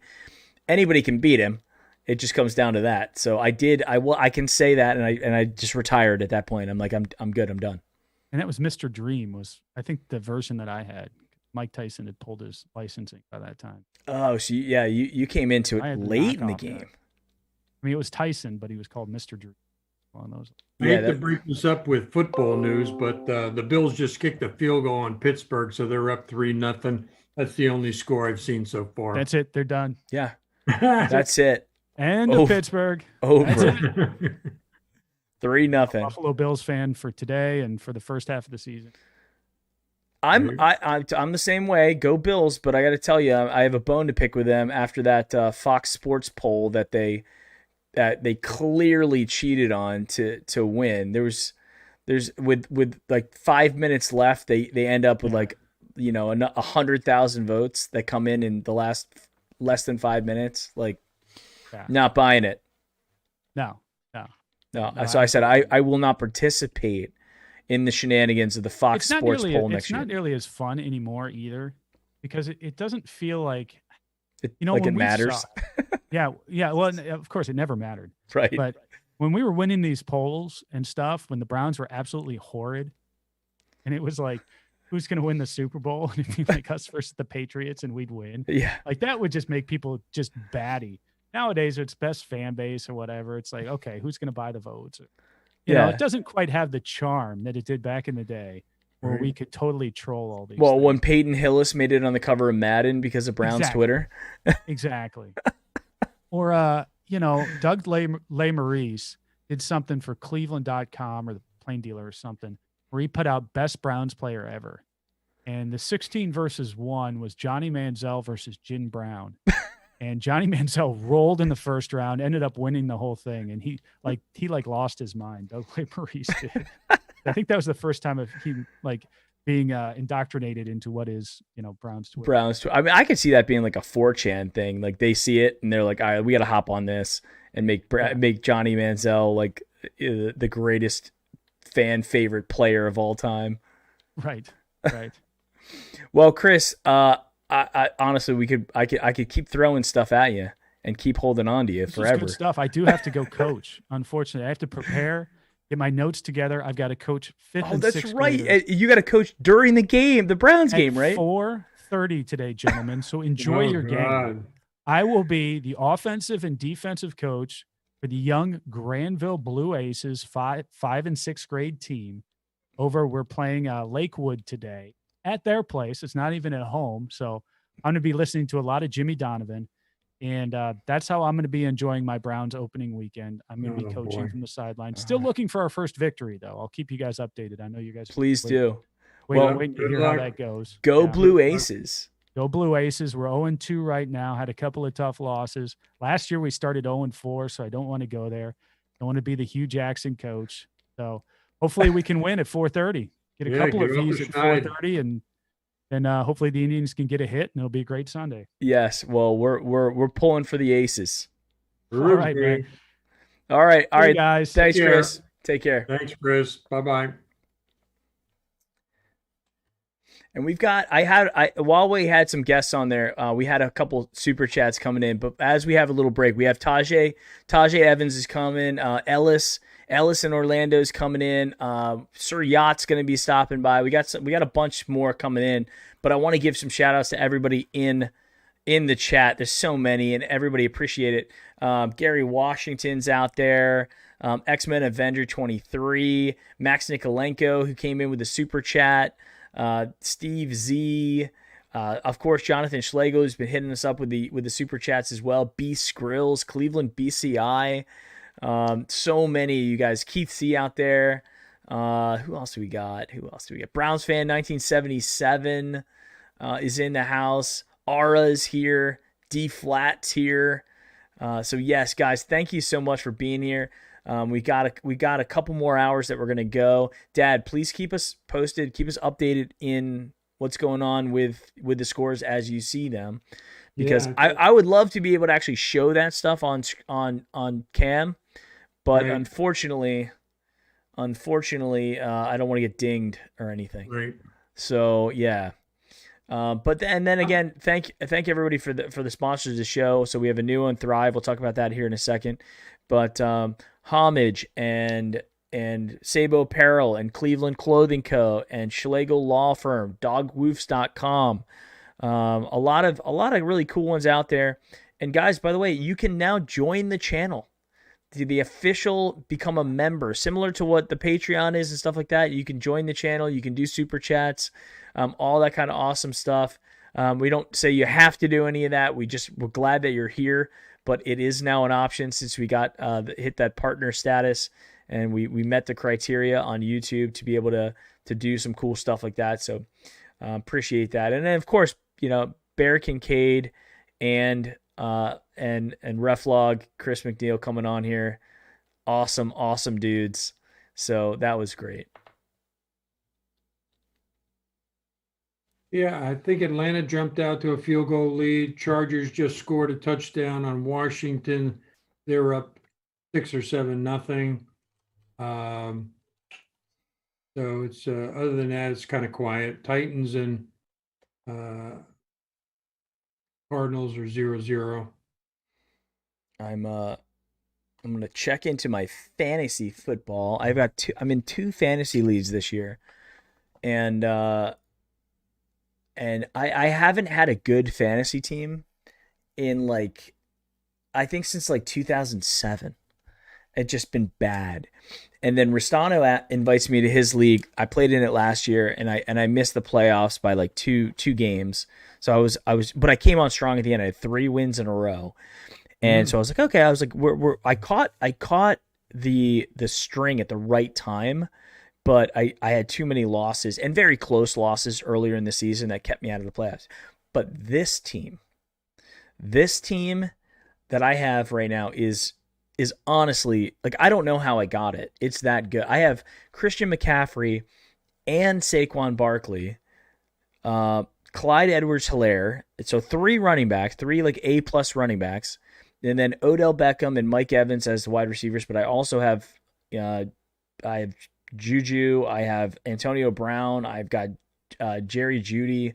So I've got that. I've got Mark Andrews as my tight end. I mean, it's this is a stupid good team. So I'm actually excited about fantasy football this year because it's not just going to be a donation. I could actually make it happen. So, yeah. Watching Trevor Lawrence against Houston and 0-0. He's backed up a little bit. Oh, he just took a shot. Yeah, he's okay. He didn't go down, but he took a blindside shot and illegal motion on his own team, and he still takes a shot. Wow. Yeah, it looks like the Enough to be- Chargers scored a touchdown, and Yeah, everybody else is right. kind of field goals or nothing. right. By the way, we have Tajay Evans going to be joining us again. Tajay joined last week, and he's going to be coming back on the show to give away tickets to a game. So, and I believe the winner has already been selected. So it's not going to be hey, it just happened to be somebody in chat. So I believe that the tickets have already been, the winner has been selected. So he's going to come on here. We're going to do the announcement on that, and we'll do the announcement on Twitter as well. So Good. that's going to be fun. And yeah, it's so odd that we have this 4:00 start. It's 4:25. I mean 4:25. Yeah, the 4:25 start is just wild from what we typically do. So odd thing. Bills have the ball. It's still 3-0 Bills. How did the Chargers scored on a running play? Yeah, it was a running play up the middle. Ugh. I have Herbert in my other league, my work league. So Carolina Jets 0-0. Nothing happening there. the Steelers got a tough one. It's in Buffalo, right? Right. So they're in Buffalo. Nice day up there, so it's not weather related. And then the Ravens play tomorrow night against the Raiders in Vegas. Yeah, I'm picking the Raiders for an upset. I think the Raiders are actually going to have fans in their stadium this year, but it's going to be like it's okay. there's going to be a lot of protocols in terms of like who they let in. You can imagine how much a ticket's going to cost out there. People visiting Vegas who have money to burn, and they want to do something other than gambling for the night. They want to go to the game. They're going to be paying fortunes. The scalpers are going to have a field day out there. Oh yeah, and I mean they're going to comp tickets. Yeah, You know, if you start yeah, start yeah. you start The winning. the whales will get their tickets. Yeah, they'll be sitting there going, "Hey, can we get you into the Raiders? You know, we got the Ravens coming in tomorrow. Would you like to see the Ravens play the Raiders?" You know, they're gonna do all that kind of. Plus, that stadium is ridiculous in terms of like how much they put into that thing. I was hoping that we were gonna play the Raiders in Las Vegas, but we play them at home, right? Yeah. But if we played them in Vegas, that'd be fun to go to that. Oh, what a trip that would be! Yeah. Yeah, and I'm sure we'll get to do that because it's AFC, so we'll play them. We have a chance to play them every year, but it could be every other year, that kind of thing. But the next one, because we played them now 2 times in a row in Cleveland, last year and this year. 4 games that have started are all 3-0 scores. So talk about the importance of a field goal kicker. Yup. Yep. There's 4 teams that are ahead 3-0 in the first quarter. And one team that actually went down and scored a touchdown, the Chargers. So a lot of games at 1 o'clock. So yeah, the Colts and Seahawks are 3-0, and like they only have 5:41 left in the first quarter, so they're burning through that game. yeah. But it can slow down pretty quickly. And I'm just, I don't know about you guys, but I'm disappointed because down here in Florida, we don't get the Browns as the local game. Yeah. Which is just annoying, So And I'm sure it's a local game here in Delaware, but because I'm hooked up with Mike, I'm getting his channels down in Florida.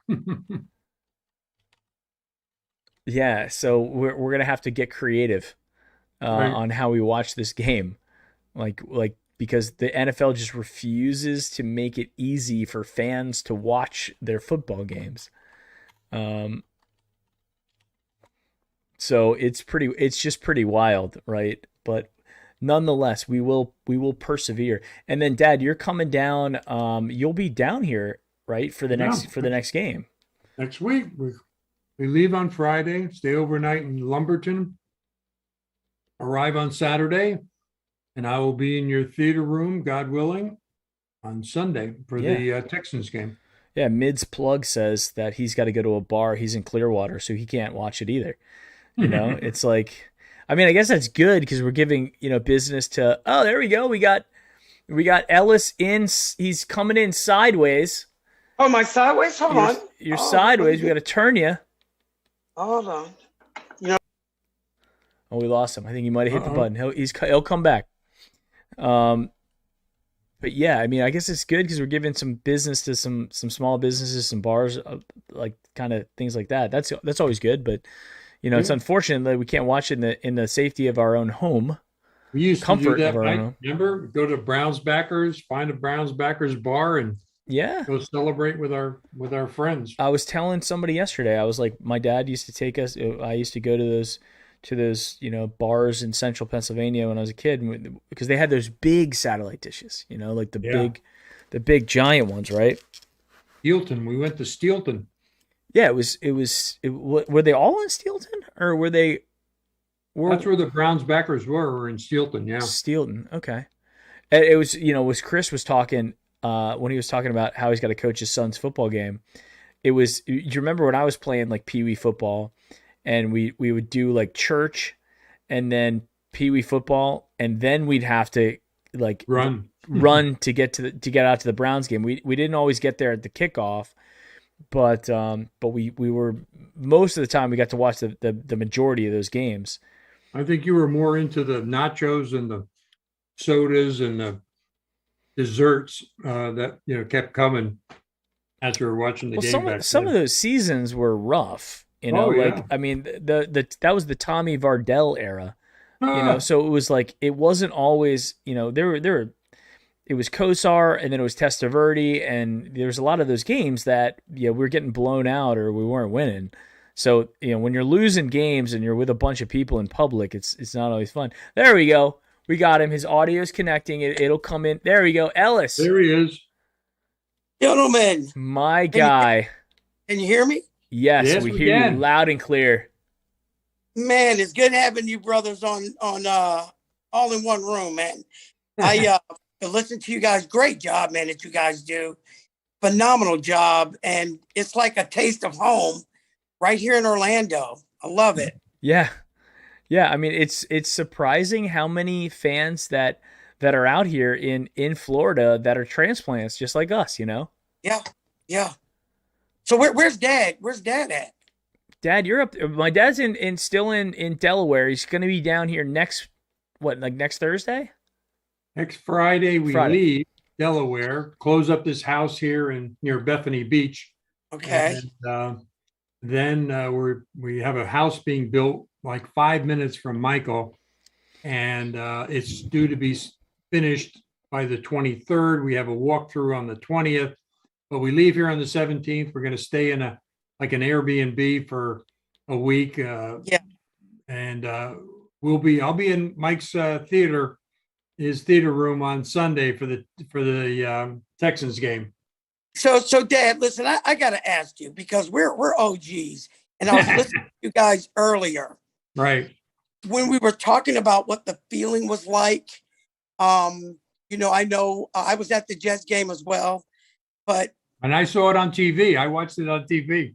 and let me tell you, first of all, I'm gonna date myself. I this is my 53rd year going into it as a Browns fan. I went to my first game at 7. Leroy Kelly, Bill Nelson, Paul Warfield, the old stadium. But you guys were talking about what the city is like when the Browns are just doing their thing. Let me tell you, to be back in those Kozar days, you cannot explain the fever. The crime rate went down. The streets were bare. Wow. It was such an energy in that town like nothing I've ever seen before. Right. And I really hope everybody gets a chance to experience what we experienced back in the 80s with Kozar and Slaughter and, Mac and Biner and all those guys. Right. That place that city lost its mind. Right. Yeah. I I'm think we're on the verge of that same thing again. Yep. Yeah. And I know we look great coming off the bus. We look good coming off the bus. But I really like with the foundation, with what Stefanski's bringing, we're running this thing back. And how ironic is it? Like now players want to come to Cleveland. That's not the Absolutely. die. That's the place you're going to thrive now. Yeah. That is just great. I can't believe it. I'm trying to temper expectations. And I just look at Browns Nation, not just on Twitter, but at the airport, throughout the state of Florida. Man, this is going to be great. I'm like beyond excited. You were pumped. Absolutely. And I will say I'm also excited because we have Ellis in Orlando on, and Cameron Justice was just joined us as well. Cameron, welcome to the Brownie postgame show. Hello. Thanks for inviting me. I just stopped by. You're very, very welcome. Thanks for popping in. We just to tell everybody in chat, I extended the invitation to a bunch of friends on Twitter, and so we're gonna have some people popping in and out as we get ready for the game here at 4:25. But Cameron, what do you have going on this early afternoon to get ready for the game? Just, getting myself prepped. I got to get back in the groove of watching the game, writing all my stuff and doing all this. So it's going to be interesting to get back into it. It's been a while, but so we got that going on early and then prepping for our halftime show. Hopefully it's a positive one. Yeah, prayers. You hope it's a good one. Yeah. And you're in Cleveland though? You're not in Kansas City. You did not make the trip. Not on the road yet. We're here in Cleveland, but it's fine. It's cool. We're here. Do you anticipate that you will be traveling? Or is that not something that is it maybe COVID related or just not something you guys do? Yeah, it just feels like maybe not right now. Yeah. You would hope that in the future it becomes a thing. But I mean, all last season covered it from my house. So Yeah. I think I'm a little seasoned at it. I think I've got this thing down. So we hope, and then just very excited. Obviously, this week is season opener, right? And Yeah. huge game. But I'm more excited for next week in person. With Let's go. the home opener. Yeah. Yes. I don't have to do this from the apartment. I can I can do it from real in-person coverage. So that'll be cool. But this week today is just, it's going to be really, really fun to not only see, obviously it's on the road, but to see all those fans cheering, whether it's for our team or not. And there's a ton of Browns fans out there. Oh, at the sure. game. So just to see that stadium so much more full than it was last season, and to hear those crowds just cheering for whatever team, I think is the most exciting part of all of this. Win or lose, it's a big win for every team in the NFL to be able to have those fans back. Yeah, thank God. Ellis, are you making the trip back up there to Cleveland for games this season? You know what? I'm working on some things. Me and my fiance, trying to get a couple of those games. I want her to experience the insanity of Cleveland Stadium, because even for a lot of those players, this is the first time they played with a full crowd. On our team. It's true. So I want to get the full experience. But I'm looking at a couple of games. We're looking at right now, probably mid-October, beginning of October is when we're looking at heading up. Mid-October, got it. And my dad and I are going up for the Steelers game on Halloween. Oh, that's gonna be great. That's gonna be. I don't think we're gonna be dressing up as anything. Although I want a mask. He wants to wear a mask. A creative mask, that we wear in tailgate. Yeah, I don't know if I'm going to be dressing up at this stage, but other than a jersey or of some sort, maybe I'll do that. But Cameron, tell me this, since you're up there, and I was asking Chris McNeil as well, who joined us a little bit ago. What is the feeling up there? And before you answer, because I have a feeling all the way down here in Florida, I just have a very positive outlook about this game. Like, we actually have a legitimate chance to go in there and really surprise a lot of people. Is that the same sentiment that you're kind of feeling up there in Cleveland? Yeah, I think everybody is just very, ready for this game and very excited and hopeful that they're going to get this win, and for good reason. They have a chance to beat the Chiefs. Now, it's a tough challenge ahead of them. Of course, the Chiefs are one of the hardest games they're going to have to play this entire season. And to start off the season like that, it's a challenge, but one that it's almost like a roadblock. You just got to get over it. One way or the other, you get past it. And the thing up here, a lot of the fans, they're very hopeful that they can win this game. But I also, and I've said it before, I really hope that fans understand, like, even with a loss today, doesn't mean, the Browns aren't going to be great. They're not going to have a successful season. And that it doesn't even mean that they can't beat the Chiefs later down the road. If it comes down to getting together, this is their first game together. They got to shake some rust off, a little bit more so than the Chiefs, even because they were playing some of those starters throughout the preseason that the Browns weren't. Mm-hmm. And, the Browns try to be smart about it with health wise, and you get those reps here in game. But it's not that they're a little cold, but they're not, going into this clueless. They know exactly what their game plan is, and they know exactly how they want to execute it. It's just getting that rust off and getting those pieces to gel in a real in-game setting, not just a preseason, not just a practice, not even just a joint practice. You've got to get those reps together. Absolutely. So, if this is a loss, it's unfortunate, right? But it is what it is. You just hope that the Browns, not only, even if they lose, you just hope that they look good, right? You hope that you can see things throughout the 4 quarters of the game kind of start to come together. If rough first quarter, you got to be okay with it. You just got to be okay with it. You have to understand that you can see some progress here. And that's kind of what your goal should be as a fan watching this game, is just to see the Browns progress and start to click throughout the game. Even more so just to get there for game 2. Now, if they can look good and pull out the win, that's incredible. That's a huge start. Big for them. But Yeah. if they lose, they lost to, a Super Bowl back to back. Like they're a great team.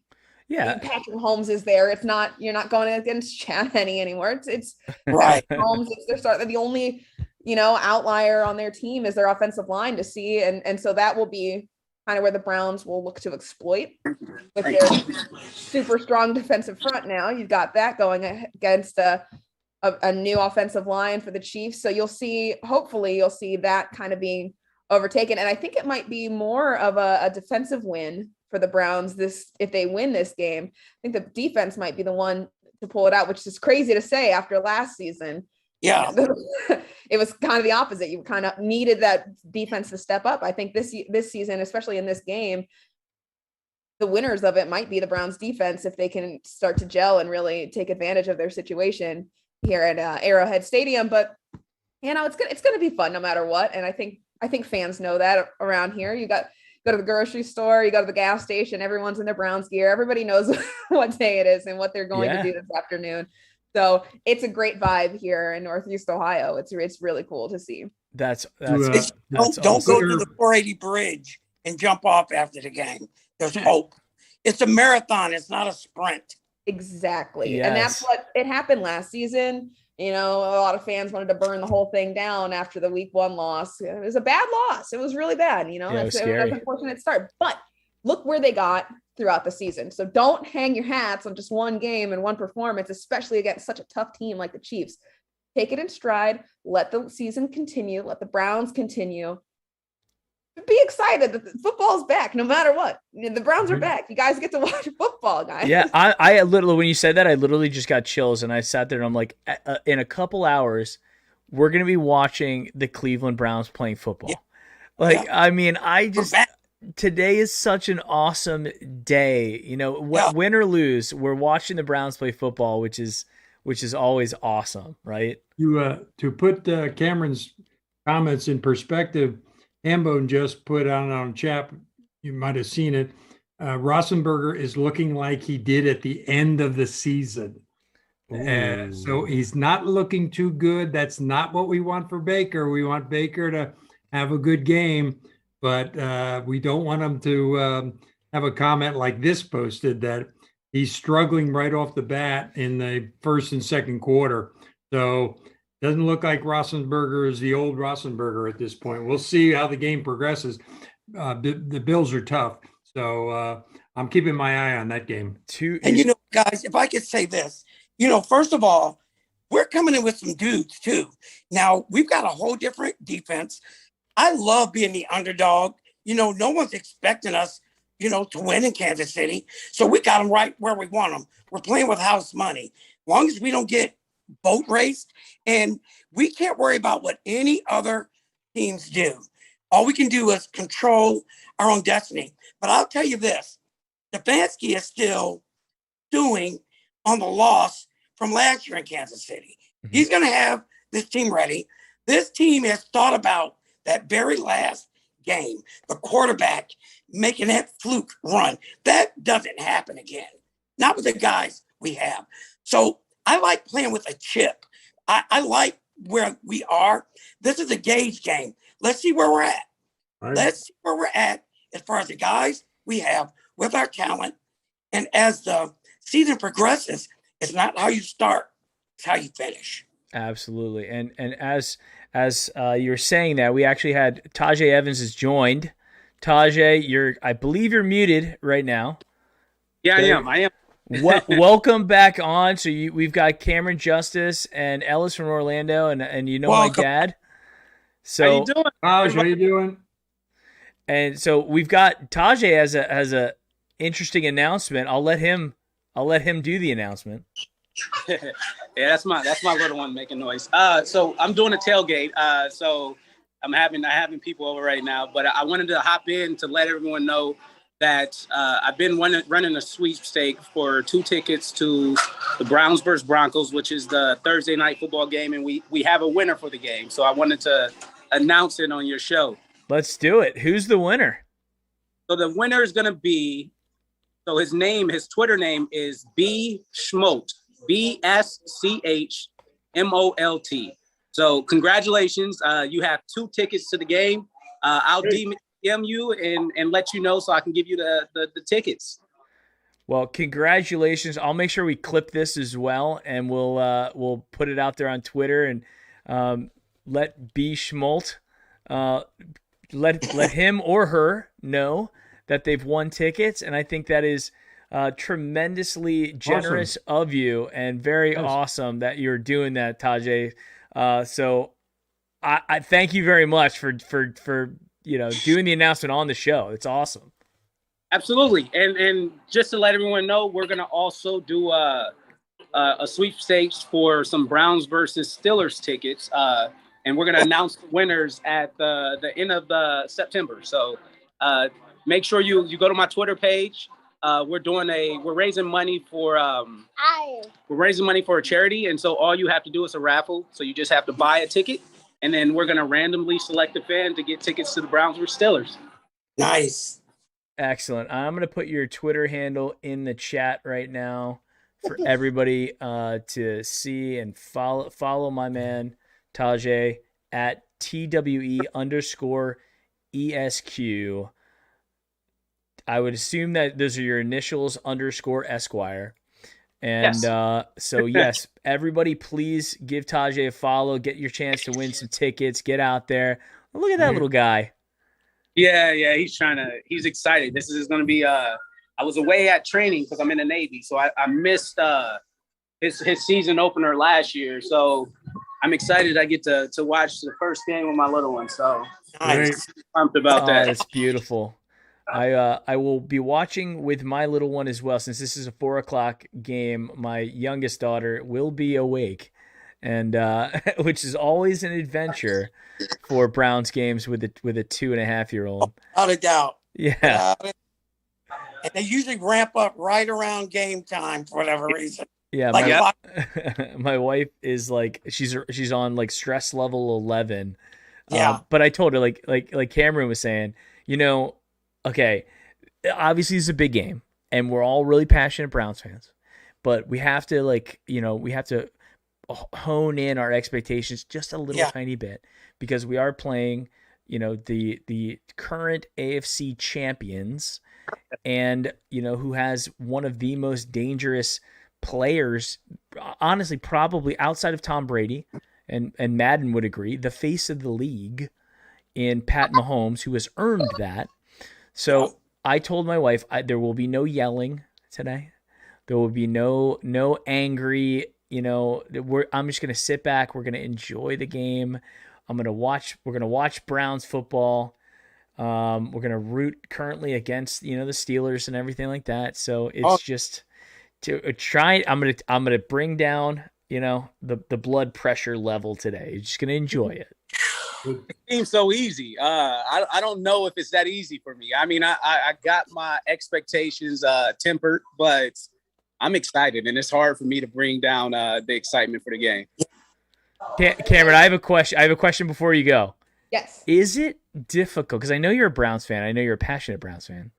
Is it difficult as a member of the media to kind of bury those emotions in, when you have to do your job and report on it, right? Like, how do you do that and not let that whether it's happiness and passion or maybe disappointment, how do you make it so that doesn't seep out? So I have a little balance that I have going on. I try to, because social media is social media, right? That's the whole point of it. So I try to have fun and kind of bring that fun out, especially you'll see it mid-game. I live tweet. And so, and that's how I do that. But I mean, anyone in the media, even if they're not from Cleveland and they didn't grow up, Browns fans, you're not in this because you just randomly stumbled upon it. Right. You do sports media because you like sports, right? You're a sports fan, and you have been. So everybody has to deal with that, whether it's your team or not, is the team that you grew up with or not. And so I think that in a sense you can have fun with it, and you should, because this is a great job, right? This is incredible being Absolutely. able to do it. And so why would I try to hide the fact that I like what I do? But you have to be unbiased, and you have to be able to do, say the hard stuff and the stuff that people don't want to hear too. And so I think that I try to do that in a way that, I think you approach it knowing what fans are looking for and the information that they're looking to get. And the information that they need to have, and trying to deliver in a way that's not, even when it's bad. I was covering the team when they were bad. You try to do it where it's not like, the sky is falling, everything's over, this team will never be good. You do it in a way that's like, if there's something negative, here's the negative, and here's how it could be better. Here's how they can fix it. Here are ways that they can approach these things. So that's kind of how I've tried to do it, trying to keep it, even keeled in my reporting, but have fun on social and do that way, because I'm not going to lie and pretend that I don't love sports. If I have any time. I mean, that would be absurd for me to pretend that I don't like what I'm doing. Yeah. Now, are you not allowed to cheer? Can you not Oh, you don't cheer in the press box? Oh, no. You can't go. Do you ever go, yes? Oh, sorry. Of course, big plays, and no matter what sport I'm watching, it could be a team that I'm not really even covering, and I'm just like, oh, there we go. Here we go. So, because who doesn't love big moments in sports, right? So, and it's not just me, it's everybody. You'll see like the wave of everybody, like if something big happens, like everyone tenses up, like, oh, here we go. But you can't cheer, you can't clap, you got to keep it to yourself, you got to internalize it. But they'd be kicking me out of that booth. They kicked me out. Absolutely. Well, I'll tell you, Cameron, thank you very much for joining us. Thanks for popping in. I appreciate it. Nice meeting you. And I got to tell you, you're one of my absolute favorite media personalities, or I guess what you could call it, on Twitter. I love the way that you cover the Browns, and that you are, I can tell that you're as passionate as anybody else, but you also you play it very impartial, and it's a way that the positivity seeps in.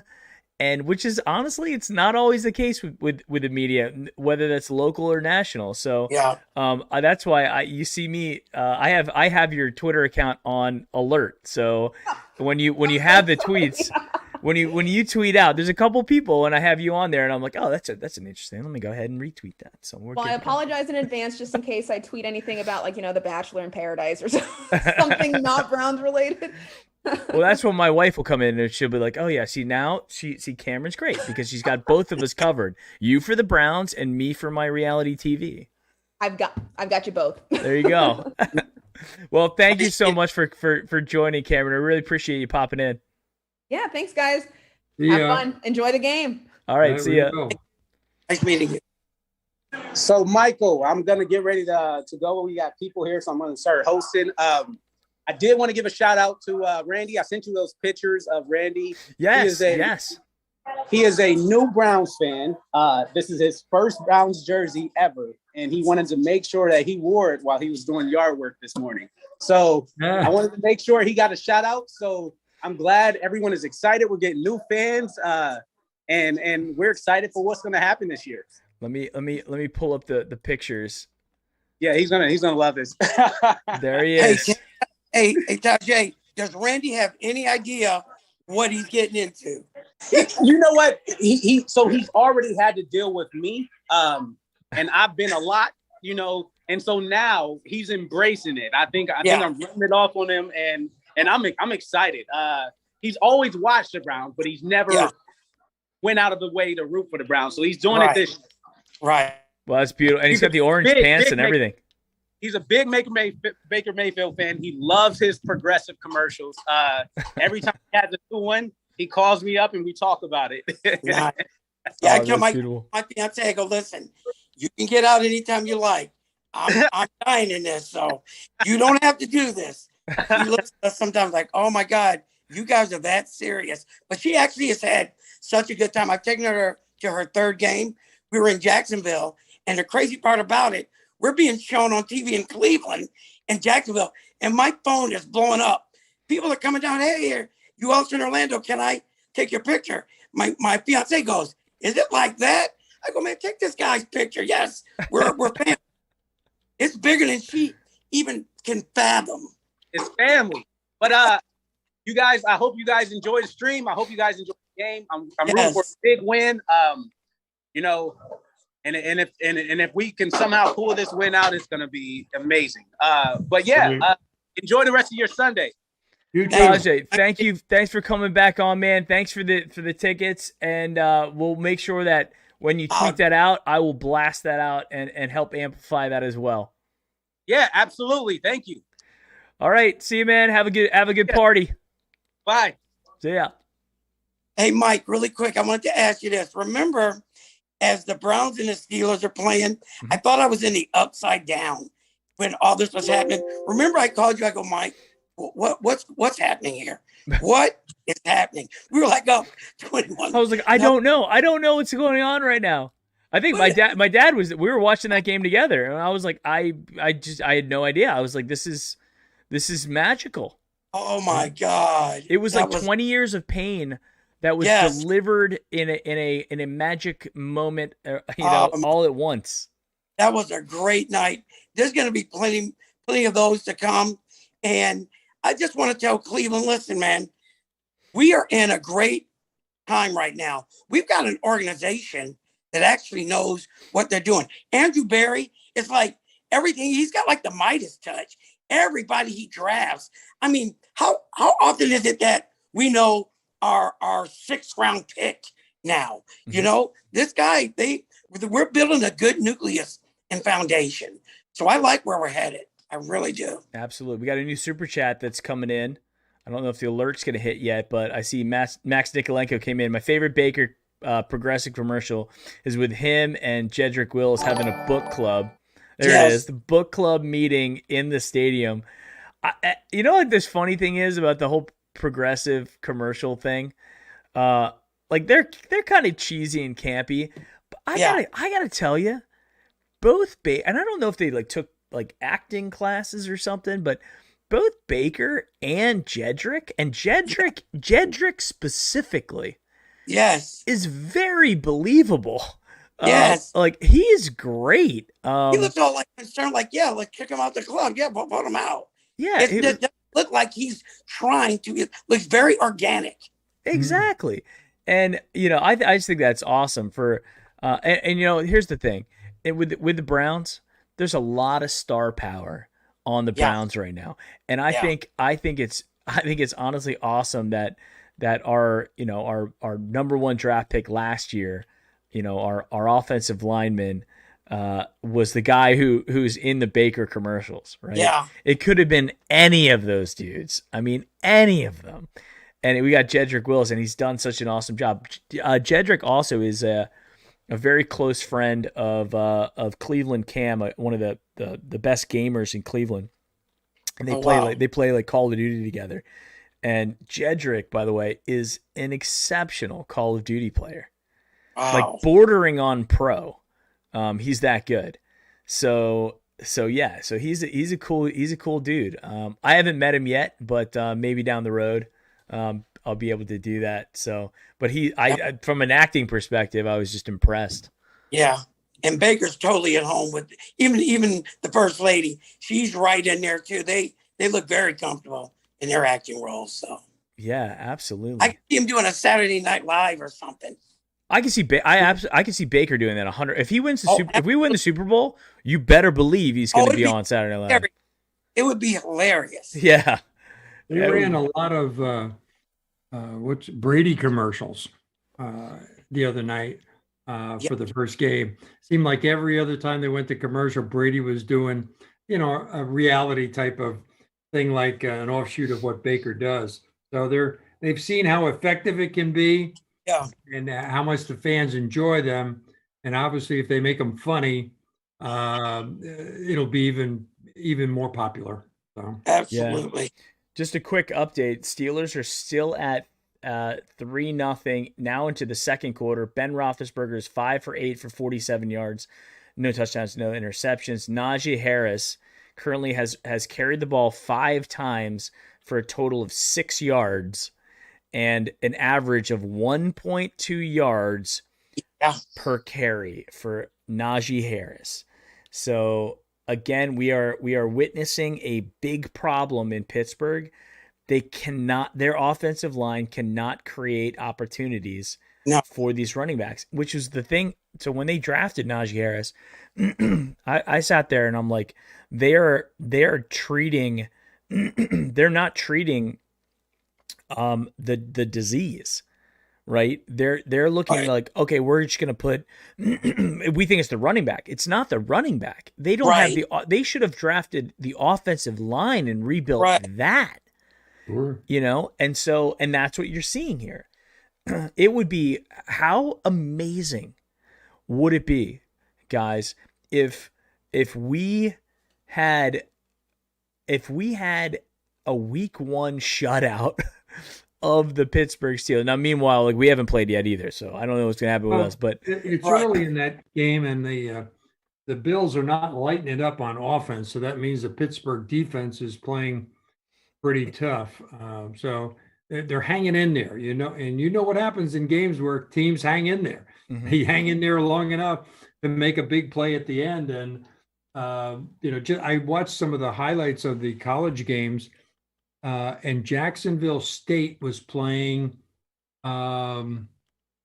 with it, Florida State, and Florida State was winning by two touchdowns with 5 minutes to go, and they had the ball, and they turned it over.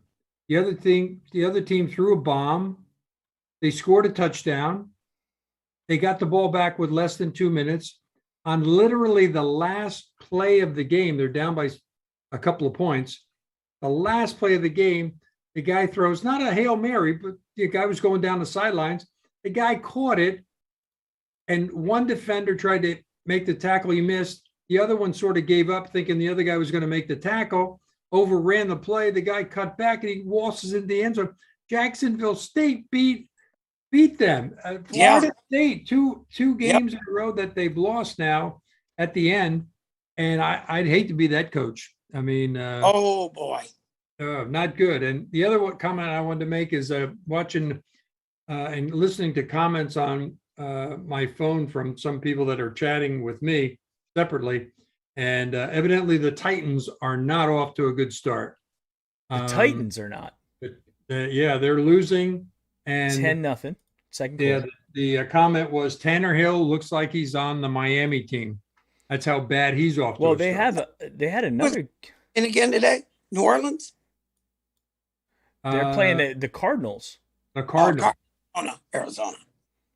Yeah, they're playing Arizona right now, and And Cardinals have up their defense. I know that they got some quality players on defense.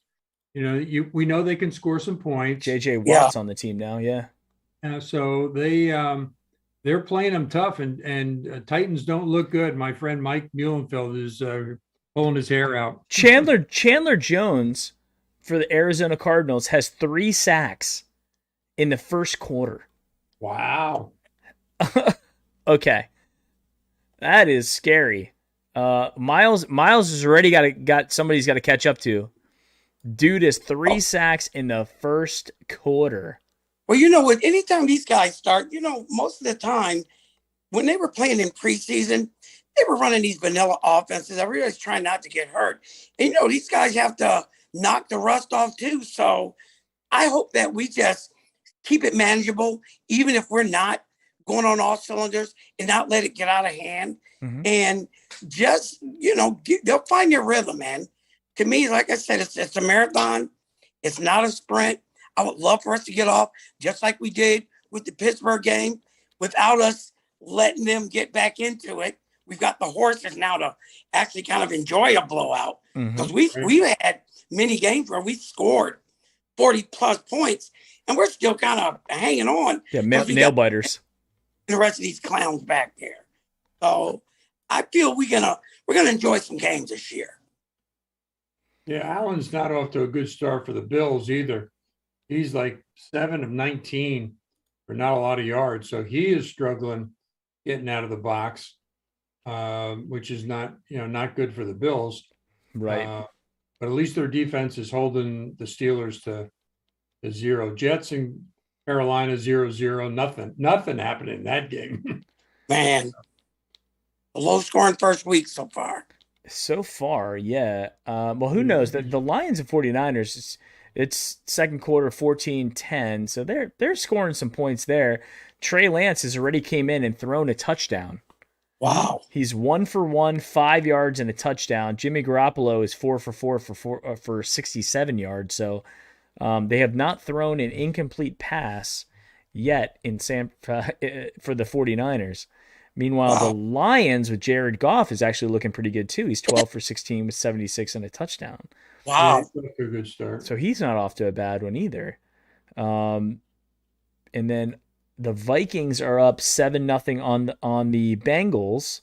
Oh, they finally scored. Kirk Cousins is 12 for 15, 108 and a touchdown so far. 6:39 left in the second quarter. And this is an interesting game. That the Vikings are one of those teams that I think are very sneaky and could give us a little bit of a run, especially because we got to play that game in Minnesota, in the Dome. The only thing that I would say is good about that is that we are a very fast team. So you put us on carpet and look the Dallas game last year, right? We're not a bad Dome team anymore, right? So it's going to be interesting. It looks like if I had to guess going into this, not knowing about any of the scores, I would have said Vikings over Bengals, Bills over Steelers, and then Ravens and Raiders would be almost a toss up, but I'd probably give it to the Ravens. If I was using Thrive Fantasy to bet on sports, that's what I would say. Yeah, if they make Lamar Jackson pass the ball because they have no running game, because they got no decent running back because they're all hurt, but that could be a game changer. But obviously he can light it up with his legs and not so much with his arm, but his legs certainly. So that'll be an interesting game to watch. Yeah, absolutely. So guys, let me just ask you this before I run. What's your prediction that you think the outcome's gonna happen today? Call your shot? Dad, I'll let you start that. I think it's going to be a competitive game, back and forth, sort of like the game on Thursday night. Mm-hmm. So I expect tit for tat, back and forth. And if Baker can answer, Holmes is going to try to answer. I don't expect somebody to get out 21-0, 14-0, that type of thing. So it may come down to a field goal at the end. If we can kick our field goals, we have the last possession, 2 minutes in the game, we kick it with 30 seconds. And even 30 seconds isn't safe against Mahomes. But right. If we can do that, I'm hoping, I think they can win. I'm rooting for them to win. I'll be a little disappointed if they lose, but I'm picking them to put a W up. Nice. I think I'm feeling the same way. I think I have picked the Browns to win opening game, every opening game for like the last 20 years. Me too. And not very well. Me too. But honestly, this is a new year. I'll tell you this is being the second year in the Stefanski era, having had a preseason, an official preseason, having had a full season last year. And if you really look at the Browns, we progressively started getting better over the course of the season. Now we got stung by the COVID bug a couple times, and the injury bug with Odell and Chubb going out and for a couple games too. But the real key to last season was the development of Baker Mayfield. Yeah. Right. So he was able to whatever Stefanski was selling, he was buying, and he was implementing and executing that, and he became Baker Mayfield of the rookie Baker Mayfield again. Right. So Baker has a little bit more experience underneath him in the system, which is really important. But then the biggest thing that we had, and Ellis, you hit the nail on the head here. Last year we had to score 50 points sometimes to win games, which is insane. And it's not like once or twice. Like we really had to put up 30 to 40 points. And then even then it wasn't comfortable because our Right. our defense was really, band-aided together. And, DePodesta and Andrew Barry and the rest of the front office team, like they really put together and they patched those holes, not Yeah. with just mud. They patched those holes with steel beams. We got some dudes. Yeah, we got some dudes back there now. So to answer your question, I know that was a long, drawn out way to Oh, it was answer it, Right there, I like it. but I wanted everybody to understand what's going on and rattling around in Mike Killi's head. Right. I think we win this game, and I think that it will be a back and forth battle, and I think it will get off to. I think it's going to be a little slow. I don't think it's going to be like haymaker for haymaker, because I think we're going to get off and we're going to have those first game jitters, and we're playing in an away stadium. Baker always comes out, he always comes out with a ton of energy, so he has to settle in. Yeah. And on the defensive side, the Chiefs are the Chiefs offense and our defense, we're going to have to settle in from the defensive standpoint as well, because we have so much new personnel. So I think it'll start off a little bit slow, and I think it will be a punch for a little while, but I do think we're going to win. And I'll tell you, Mike Ristano on the Wednesday show did say that he expects us to win by more than a touchdown. Nice. So I'm not a betting person per se, right? So I'm not saying this with my wallet. I'm saying it with my heart. Right. I think we win this game. Nice. And I think we're drinking Victory Monday coffee. Oh, I like how tomorrow. you talk. Down to that. We're drinking it. We're drinking the coffee. We're giving away a mug on the Wednesday show. And all in all, I really honestly hope we get off to a good season. To be honest, guys, we deserve that, right? Yeah.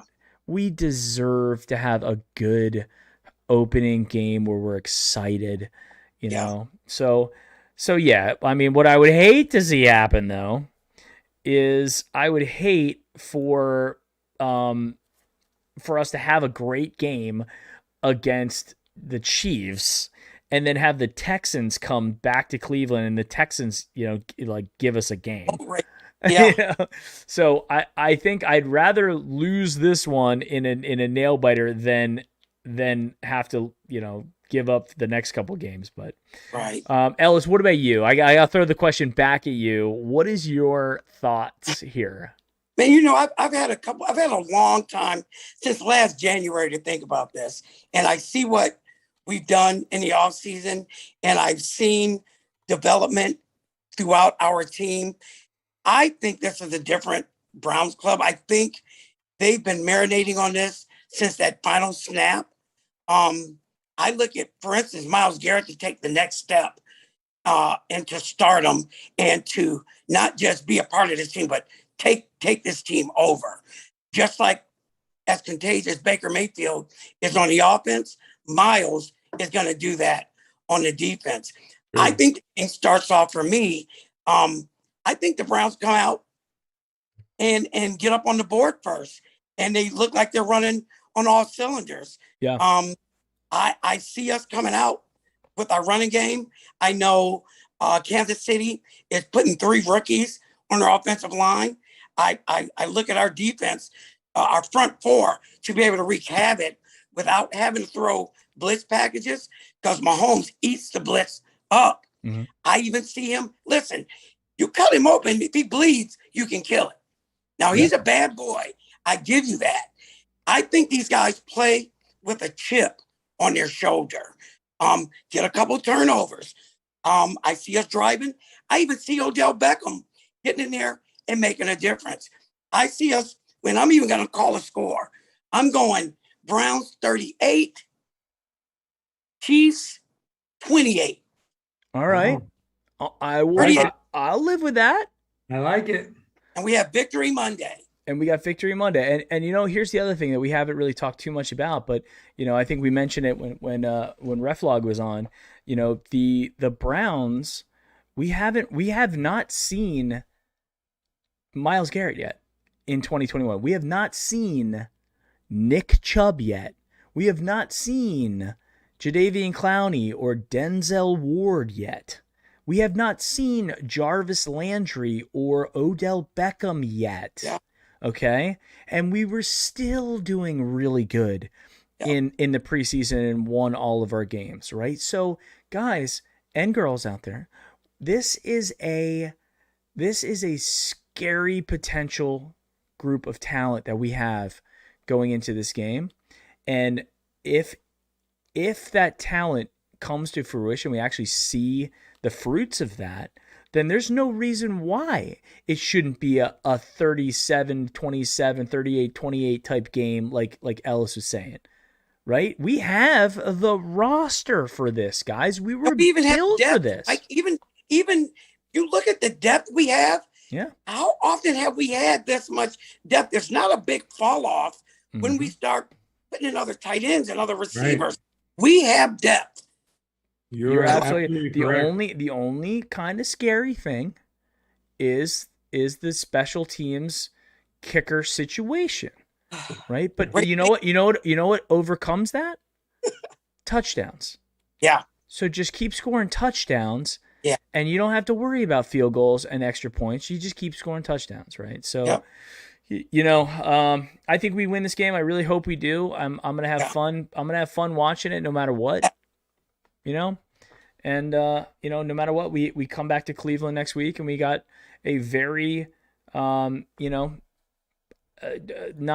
so great Texans team, although they are beating up currently on the Jaguars 17-7. Tyrod Taylor is 10 for 17, 160 and a touchdown.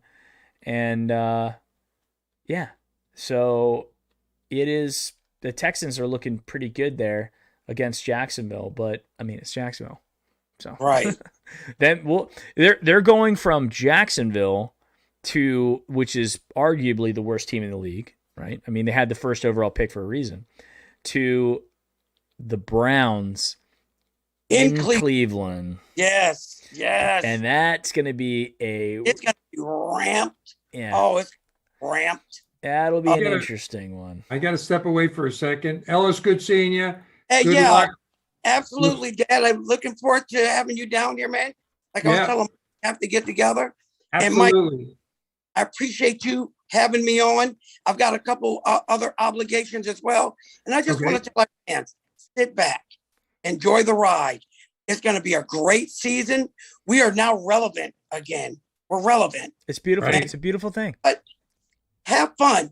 At the end of the day, we can't change any of this. And believe me, the players want to win as bad as we do. Sure. So, I like where we're at, man. Cleveland till the casket drops, guys. All right. Boom. Thanks a lot, Mike. I'll talk to you guys. All right, Ellis. Go Brownies. We'll talk Thank soon. you. See you, Bye. bud. Thank you, sweetie. Got my Browns cup. I got to step away for a second, Mike. I'll be back. Yeah, no worries. No worries. And we actually have the Brownie post-game fan club, right, in the house, and we have we'll see. I want to check some live reaction, the official Brownie post-game fan club to hearing that really all three of us, me, my dad, and Ellis, are all saying that there's going to be a W. I'm going to go ahead and bring them in, and we'll see what their live Brownie post-game fan club reaction. It looks like we've got this. It's a little hard to read, but it says, I can't read the sign necessarily, but we have some woofing going on. I can see the woofing, and I can't necessarily read, but it looks like there's a lot of energy there, a lot of excitement and energy going on in the Brownie post-game fan club.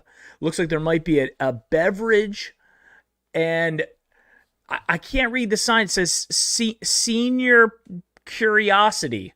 Senior curiosity is what's on the sign. And then we've got an Odell Beckham fan. Go Browns. Go Browns. So the Brownie post-game fan club is definitely excited about about the chance to win today. So, yeah, and guys, I got to tell you, we're now getting closer and closer. It's now 2:15, so we're a little over 2 hours away, and I'm starting to now really start feeling it. Like I got, you know what? Here, I'll give you a little glimpse. When I start getting excited about the Browns, I do one of two things, right? I either go to Twitter and start tweeting and retweeting everything fun that I see, or I text Ristano or my dad. And since I have my dad on here and he's taking a little bit of a break, I'm going to go ahead and shoot Ristano a text and just be like, "Go Browns, getting close." So because I know Mike has the same level of energy and passion that I do. So yeah, so exciting time. So we had by the way, we had our first female guest on. We had our first female guest in Cameron Justice, who is honestly one of my favorite media people in Cleveland. She's done an awesome job, and I think Cameron Justice is going to be a force. She's already been a force of change kind of in the local media, just in her positivity and the way she covers the team and the city. And she's like this new wave of energy that we've had, right, in Cleveland media. And she's like really Twitter focused and digital and social focused, which I think is awesome. It's something we really needed covering the Browns for a long time. And I think the real thing that's so great about Cameron Justice is she's a fan. And she's not afraid to be a fan, you know? So I think that's amazing. I was so glad that she hopped in. And then obviously, you know, Chris McNeil, Reflog, that dude, and Big Play Dave. I think Big Play Dave was going to try to hop on. He might be coming on anytime now because he said around 2:00. Big Play Dave was another guy who just helped launch this channel, helped launch, you know, the stuff that we've done on Twitter, right? And get some of those videos watched. You know, these are guys like Reflog has got 200 something thousand followers. Big Play Dave, like 30 or 40,000 followers. And this is back when I had less than 1,000. So anybody out there who knows this, it's really hard if you haven't hit the Twitter algorithm yet about what kind of audience you are. And it's really hard to get noticed out there. And, you know, and Chris and Dave were just, I can't thank them enough. You know, they helped really get this whole thing going. And, you know, it's always fun, guys. I love, you know, I see the guys out there. Harry LaFontaine's in the house. Best Impact. Keith C is still hanging out with us. B Skrills, Cleveland BCI is still there. I know Max Nikolenko's in the house. I know Max is in there. He's been quiet, but I know Max is out there. So he's out there too, coming through the super chats. I got to tell you guys, it's like a dream, you know, to be able to talk about the Browns and have a little bit of an audience to share this with. It's been so much fun. And, you know, for my dad and I to talk about the Browns together and to have like, you know, have an outlet where we can express that with other people. It's just awesome, you know, and we're not in the media. We're not bound by anything. I can say whatever I want to say on here. Right. You know, and I try to be a little bit as professional as I can. And I've gotten better at that in terms of biting my tongue a couple times. But if you guys really want to see angry Mike, you want to see like the passion come through before, like as we were building the channel, when we had like one person watching, go back through the channel, scroll back and find the 2019 Patriots game. Go find the 2019 Patriots game post-game show where I was in Austin, Texas, and I was with the Austin Browns backers for the game. And when I got back to my hotel room after probably, God, I gotta say, like maybe at least like 7 hard alcohol drinks. And what they do in Austin, Texas, they take Capri Sun and they snip off a corner of it. and they pour in vodka, and then they reseal it with like one of those heat sealers, and they sell all these, and they rebrand them like I think they call it like Jarvis juice or something, and they were selling them for like $3 a Capri Sun. I had like 7 of them, so I was feeling toasty, and I went kind of thermonuclear for that post game show. For that, and it was the 2019 Patriots, and I left it up. I didn't take it down because I was like, you know what? One day it'll be funny to go back and see how pissed off I was at that game. And that game was a disaster too. It was like Nick Chubb fumbled. The defense was look, we had no shot in that game. And just funny how far we've come.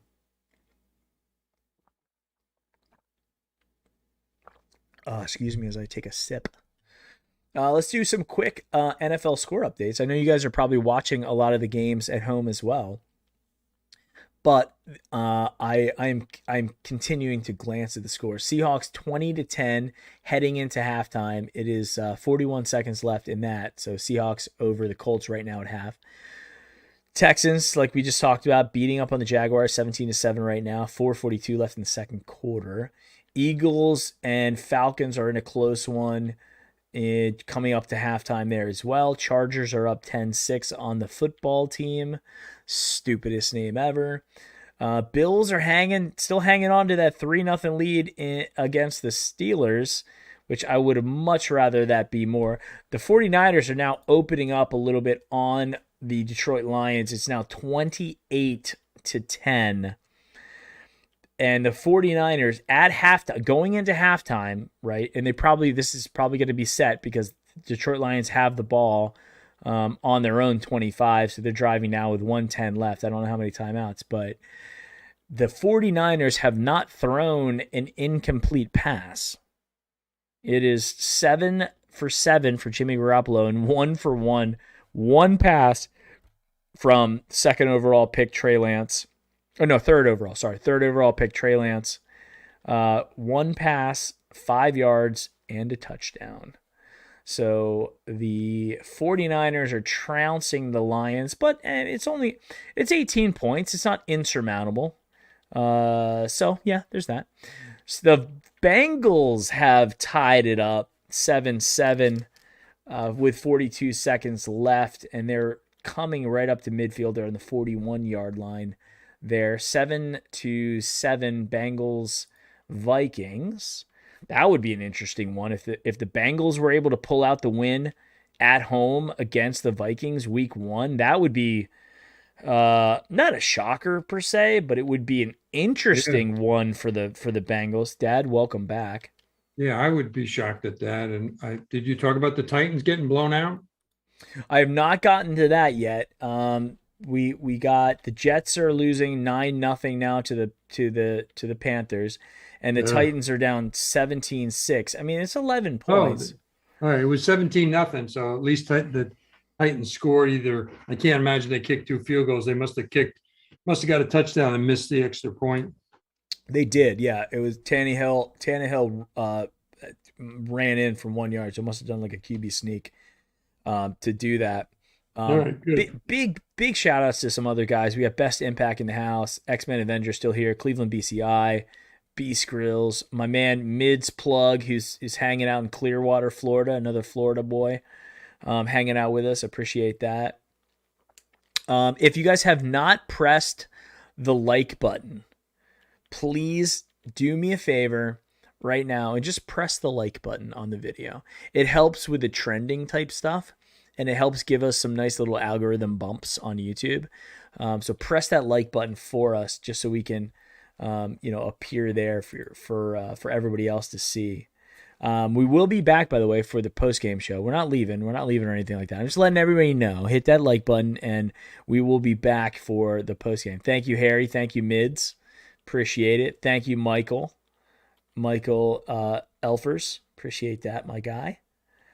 And then, some big games this afternoon, too. So in the local Orlando area, the local game is the Saints-Packers, which is, annoying, right? But that's what it is. So you got Saints-Packers tonight at Saints-Packers Broncos, Giants, and Browns, Chiefs at 425, and then Dolphins, Patriots. I'm surprised. Dad, why are we not getting the Dolphins, Patriots? We're getting the same. We probably are. They're probably the other game. They're probably they're probably. In Orlando, we got Tampa, we got Jacksonville, we got Miami. What is Jacksonville NFC? Jacksonville's AFC. Yeah, so we got 3 AFC teams that we're competing against to watch Browns games in Orlando, you know? Yeah, and then they got the other AFC game, the Dolphins Patriots here in Orlando, and we get the Saints. Well, no, that could be. It could be the Saints are on one station, and Yeah, they are. They're on Fox. okay, and then the AFC game is what on NBC Right. or CBS? One or the other, but I've lost track now. Okay, But yeah. So you're right. it's probably, if I had to guess, it's probably CBS. Those are the 2 games. Right, and then you got the late game tonight, which, by the way, my favorite game that we play or that we can play in is the Sunday night game.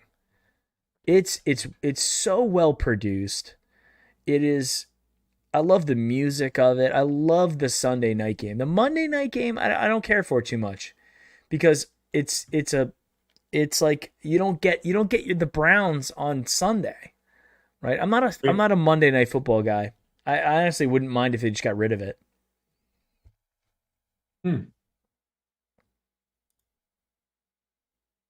Yeah, so we are off to an interesting start here in the NFL, and I'm looking at my fantasy scores right now. I like Yahoo Fantasy. It's my favorite one because it gives you the percent chance to win. I don't know if ESPN and CBS and NFL.com, and I don't know if they still do that too, but I have a 70% chance to win week 1, which is led by Tom Brady going off for 4 touchdowns and giving me 32 points. But Texans are doing good against the Jaguars, 17-7. Tyrod is 10 of 18 for 160 and a touchdown, so he's having a good game. Trevor Lawrence has thrown his first interception and touchdown. Right, see that? Yeah. Yeah, and I think so. They were talking about this on the like the NFL Network this morning in the Rich Eisen pregame show, and I caught that a little bit of it. Trevor Lawrence has never lost in his adolescent or adult life. He has never lost a regular season game. He never lost a single regular season game in high school and never lost a single regular season game in college. And he's showing up on a team that had lost 15 games in a row, right? Because they beat the Colts last year, remember? Beat the Colts to start off, and they lost 15 in a row and ended up losing all those games. And now he's on a team that is not good. Right. Well, the 49ers are beating up on the Lions now, 28-10. Garofalo is 8 for 8 for 118 yards, and Groff just threw a pick 6 to let him up 28-10. Who did? 49ers against the Lions. Okay. Garofalo for the 49ers, 8 for 8. And Groff, who took over. Jared Goff. Goff, yeah. He just threw a pick 6. We have Paul Brown UK coming in here Okay. in a couple minutes. I think he reached out. I'm like, let's go. You are welcome to join. Boom. So Paul Brown UK is going to be stopping in, so we'll be able to get the European perspective of today's game to see what they're thinking there as well. The Panthers Jets. Darnold is getting his revenge on the Jets. He's winning 9-0. Zach Wilson is 6 for 16 for 84 yards and an interception with 2 minutes to go in the half. So if that holds, that'll be a little bit hard to take in New York. Looks like we got Paul Brown who is coming through. No, we got the Browns brothers joining us. There we go. How you guys doing? Welcome back to the Brownie Post Game Show, the Browns brothers.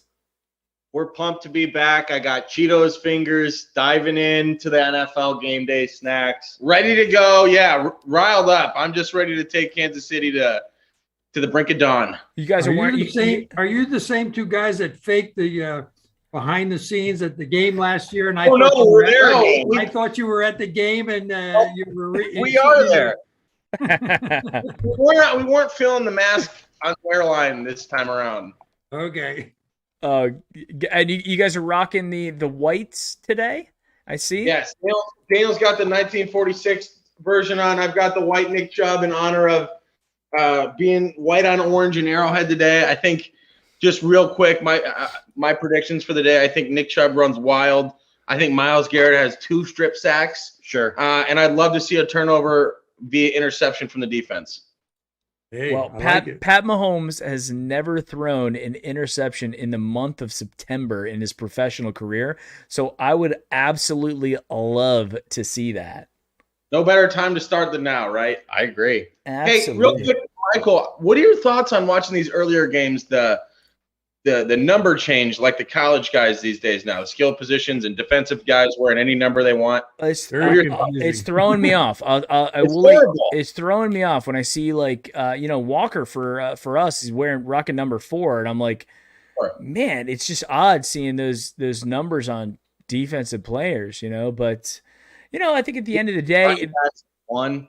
yeah, right. So it's marketing. They're trying to sell jerseys and stuff, and it's easier to sell a jersey that has number 4 in it than like number 78. Right. So If you already bought a number 21 Patrick Peterson jersey, now you got to go buy a number 7 Patrick Peterson jersey or whatever the case may be. right. We're watching the Steelers here head into halftime down 10. How do they look? Heads are hanging low. I will say the pass rush looks pretty lethal today out of J.J. Watt and Cameron Hayward. Offensive side. He got to Allen once. He made him fumble. Yeah, he had a nice strip sack. Big Ben's kind of getting tossed around like a rag doll. Handed it kind of right off to the Bills player on one play. And Joe Burrow looks pretty good in Cincinnati. I don't know if you guys have watched him at all. They just had a really nice strike to Jamar Chase for a 50-yard touchdown. Ooh, yeah, they just went up 14-7. Wow, Yeah. they could pull that one off. Jamar Chase has 3 catches for 83 yards and a touchdown. Yeah, Roethlisberger's 6 of 12 for 58 yards. Yeah, they look pretty anemic He on should have offense. hung it up. Now, what are we looking for in today's game on your guys' end? The return of Odell or Field goal kicks that are made. Yeah. I don't want to see anybody get hurt. I want to see Baker have a good game like Prescott did the other night versus Roethlisberger and Tannehill today. Tannehill looks terrible. So if they can protect him, the line can open up for Chubb and Hunt. Hunt's got some payback, because it's Kansas City. Yep. I really want to see that defense, the corners, as I said earlier. I want to make sure that Myles and Clowney protect the edge. They just don't rush trying to get a sack and let them run wild around. Seen that too many times, especially last year. Them in the screen game, that's lethal with Kansas City. Yeah, that too. I want to see the linebackers step up. I want to see the corners do what they do. I want to see if Greedy can play a whole game or at least a good part of it without getting hurt. I thought Greedy wasn't, or Newsome took over Greedy's spot. He's still going to get a lot of playing time, I think. Yeah, I think he's going to get time. They got to get him in there. Everybody on the roster who suits up for the game, you got to figure they're going to play and play a role.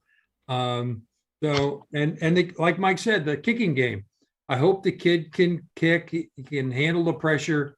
We don't make mistakes, stupid things. Mm-hmm. Stefanski calls a pretty good game. So that's agree with the that. encouraging point. And if we can hold them and score, it's going to be a nice game. But I think it's going to be back and forth, tit for tat, back and forth. You score, we score. I just hope we don't trade field goals for touchdowns because I don't see that happening on Kansas City side. I think they go for touchdowns. So I think it's good. If they get off to a good start, it could be a high-scoring game. Do we know who's kicking today yet? Speaking of that, I know we had Chase McLaughlin, Laughlin, and then the kid we activated from the practice squad, both active. Yeah, I think it's Chris Nagar who is kicking for us. Oh goodness! So are we still keeping 2 kickers activated? Because I was looking, and it looked like we might have to get stuck with playing with 2 kickers. Wow, I didn't see that. Wow. Yeah, I think for now, with Parkey out, I think the plan was McLaughlin, but now McLaughlin's down, and I mean we're getting to the point where we might want to just call up Tim Tebow and see if he can kick. Yeah, right. Now, was McLaughlin, was it a hamstring with him too? That sounds familiar. I don't remember what the exact injury was. I don't know what has been with this team and the soft tissue injuries, namely Grant Delpit.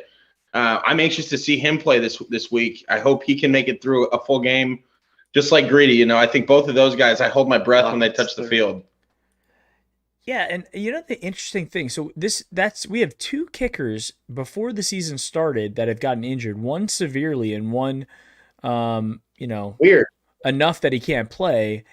And the kicker, that's a finesse position. They're the ballerinas of the NFL. And for them, I just find it odd that I played football. I don't know if you guys played football, but yes, sir. If you would have said, "Hey, you stand over in the sidelines while we all hit each other, and you just kick the ball," yet those are the guys getting injured, right? Yeah, right. So, and if you've gone and seen them at training camp, which we've done before, the kickers maybe are active probably 12 minutes the whole practice. Huh? Okay. The rest of the time, they're just practicing the lineup from a long snap and hold. Yeah, it's just odd. I guess you can get injured really doing it. You can get injured, sleeping the wrong way, but sure. Hey, I've been here before. So Harry Lafonte said that Chase is listed as questionable. I don't know. I guess a decision hasn't been officially made yet on him, but yeah. So I think the kicking is going to be really interesting. And beyond that, to be honest, I'm very bullish on this team. Sure. We have a very good team, obviously on paper. I want to see how this defense does, and this is like the really great thing about playing the Chiefs game 1. We are going to have a very quick barometer for how good this team is. Okay, so if we go in there and get smoked, then there's going to be some panic feelings that are going to set in for me. I will tell you that. Yeah, but I think in my opinion, and I didn't mean to cut you off, Mike. I think in my opinion, we struck gold playing the Chiefs week 1, where we got nothing to lose, everything to gain. If we go in there, we get smoked. Oh well, so what? We know what we need to work on next week. We lost to the Ravens last year in pretty embarrassing fashion, and that was a division game week 1. So we were up against it the rest of the year. This is a non-division game against this, a team that was in the Super Bowl last year for the AFC. We go in there and we lose a close game. Well, we're right there. Well, we go in there and we win. Well, boy, it's anything's season. But I think right now we have a really interesting opportunity to be nothing to lose, everything to gain. Whereas Kansas City's got everything to lose, not much to gain. Yeah, I agree. I think the pressure is on them, right? They're the ones who have the almost touchdown, point spread. They're the ones who just came off of, losing the Super Bowl, which, by the way, statistically speaking, teams that have gone and have lost to the Super Bowl have not fared well coming back the next season. Historically. Right, a la Atlanta Falcons. Exactly. Now, Philadelphia Eagles, Los Angeles Rams. Yeah. These are teams that have gotten, a little sloppy after losing the Super Bowl. And so we'll see what happens. And we have another guest that popped in. Paul Brown from where? The UK. Paul Brown, how are you? How is everyone?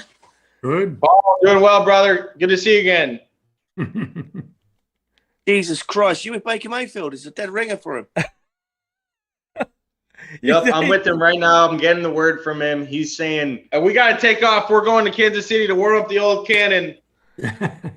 You better get there soon, because unless you're taking, the Concorde, I don't know if you're gonna make it. That's what I was. Well, I think we're gonna defer and play defense first, so I have some time. Yeah, you're gonna put that green screen up behind you. I know. I tried to get it up. All the fans in the background are blocking our view. Gentlemen, go Brownies. We'll see you Go soon. Brownies. All right, Browns Go Browns. brothers, take care. Take You care, guys. guys. Paul Brown, welcome officially to the Brownie Post Game Show. I probably don't have to do much of an introduction. Paul Brown is internationally is a man of non-mystery, but a man of Browns fanhood, and probably the most famous non-American Browns fan currently. Is that fair to say, Paul? Scottish Hammer wins that title, but he's a fan of the Browns as well. But yeah, no, I'm based in London and obviously enjoy the Cleveland Browns. I think that's probably my title. So, but mate, is everyone enjoying the NFL? It's great to have it back, isn't it? Oh, wow. Honestly, when Thursday hit, I was busy at work all week, and Thursday hit, and my wife had the game on. I came out of my office, and I was like, "Oh my god, the football's back! It's actually here. It snuck up on me." Yeah, I think that's because of the 3-game preseason. Now it's a little bit different, isn't it? It is. It's a little odd. It's going to take, and then now we have a whole nother a full extra game on the schedule too. That's going to be weird. You know what the weird thing is, really, to be honest, though? I'm so used to my entire life being able to rattle off what the records are. 9-7, 10-6, 11-5, 12-4, 13-3. Like, you just commonly know what the math is when it comes to these guys. Now it's going to be like 8-9. Like it's a wild new world. Yeah, it's like the metric system out there in the UK. It's easy for me, difficult for you. But what's everyone's predictions for the Browns game today?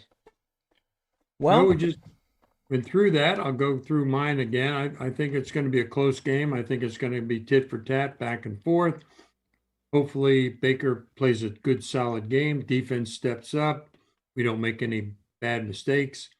I don't think we're going to be able to hold Mahomes. So it's going to be scoring. So I think we win, though. I'm rooting for a win. I think we can win. We have the talent. Oh, yeah. We have the coach. We have the plan. We played them already once last year, so we know who's on the other side. They got a lot of new players on their offensive line for Kansas City, which, having Clowney there against, them with Myles on the other side, I hope they do damage, in terms of holding them. But probably something like 35, 32, 31, 30, Browns. Yeah. Excellent. And I'm not going to give a score because I'm absolutely god awful at doing that. But I will tell you, Paul, I am also in the camp of we're walking out of Kansas City with a W. Love that. What about yourself? What are you feeling out there in London? I'm going 28-27, Browns win. I'm really pumped for it, and doesn't matter what happens. As long as we don't get smashed, but otherwise, they're a very, very good team, and no stress, no pressure going into the game, and hopefully win. And this is gonna be since this is a 4:25 game for us, so this is gonna be a somewhat late one for you guys. Not really. It's 9:25, so I'm literally watching the red zone right now, and then hopefully the Bills beat the Steelers. Right. And and then I'm going to leave actually in a minute and go to the Hippodrome, which is it's a place in London where they show every single NFL game live, and you have 50 to 100 NFL fans all meeting in the same place, shouting, abusing each other. So it's really good, and you get loads of Americans over on holiday or living over here. So yeah, it's really good. Absolutely. Well, sounds like fun. Yeah, it. I got to tell you, it's exciting knowing. And Paul, tell me this: like in London, are the Browns are they well represented in terms of fans, or are there other teams like the Cowboys and Steelers? Are they the kind of Yeah. So like we have officially got 1,000 Browns fans in London now, or UK. 1,000? We've got All right. 1,000. We've got 1,000 Cleveland Browns fans that have signed up to sign a document to say I am a Browns fan. So that's a great start. But yeah, the Eagles, the Pats, the Cowboys, Philly, Packers, Philly, Pats. Tampa Bay? probably- No Tampa Bay? No Not at the moment. bandwagon Not fans. at the moment. Well, there was a Maybe rumor in 2 for a or 3 while. years. There was a rumor for a while that the Jaguars were going to move to London because they were just having a hard time, getting a following going in Florida here, and they're like, well, screw it, let's go to London. Everybody seems to have a good time going out there playing football games anyway. Yeah, so the Jags get a game every year in London, but the Jags and the NFL UK share an office together as well. A little interesting fact. Interesting. But I can't see it happening. I really can't. Is it just the difficulty of travel? Yeah. There's so many different things: tax laws, travel, the fan base. They haven't got a fan base over here. Right. So it's all right having 2, 3, 4 games in London where a neutral goes and watch. But, do you want to watch the Jags versus the Jets on a Thursday night in London? It's not going to sell out. It's going to look embarrassing. So, That's a good point. yeah. Well, I may be wrong, Jags and Jets may sell out. But, for me, I don't want to watch anyone but the Cleveland Browns. So I will go to there's 2 games in London this year. Mhm. I will probably go to both games if I can't go to America. But if I had a choice of watching a game in London or Cleveland or Browns away, I'd always watch the Cleveland Browns. Now you were mentioning that because I wanted to ask you, like, what's the plan for this season in terms of traveling to Cleveland or coming to the U.S. to watch a game? Like, what kind of issues are you dealing with from like a travel restriction standpoint? Yeah, so I can't travel London to America. I can't travel London to Canada to America. The only thing I could do is go, yes, Big Ben's just thrown an interception. Sorry. You can always come across Nice. the southern border. It's kind of open. yeah, You come can through get to Mexico. and get Yeah, up so- to the border. If I come across Mexico, I have to stay there for 15 days and then come across the border. And to be Legally, honest, yeah, if you come across legally. Right. yeah, and I'll be really honest. Look, I don't want to push my luck with the American border because I love coming over. So, yeah. I was only teasing. Yeah, Paul, and so talk to me a little bit about. So you're obviously a British guy in London, I assume. Born and raised there. I'm from Cornwall, southwest of England, but yeah, I'm English, so yes. You're English. Was it just the name, or what was it that drew you to being a Browns fan? Yeah, Big Ben didn't get the interception. That's a shame.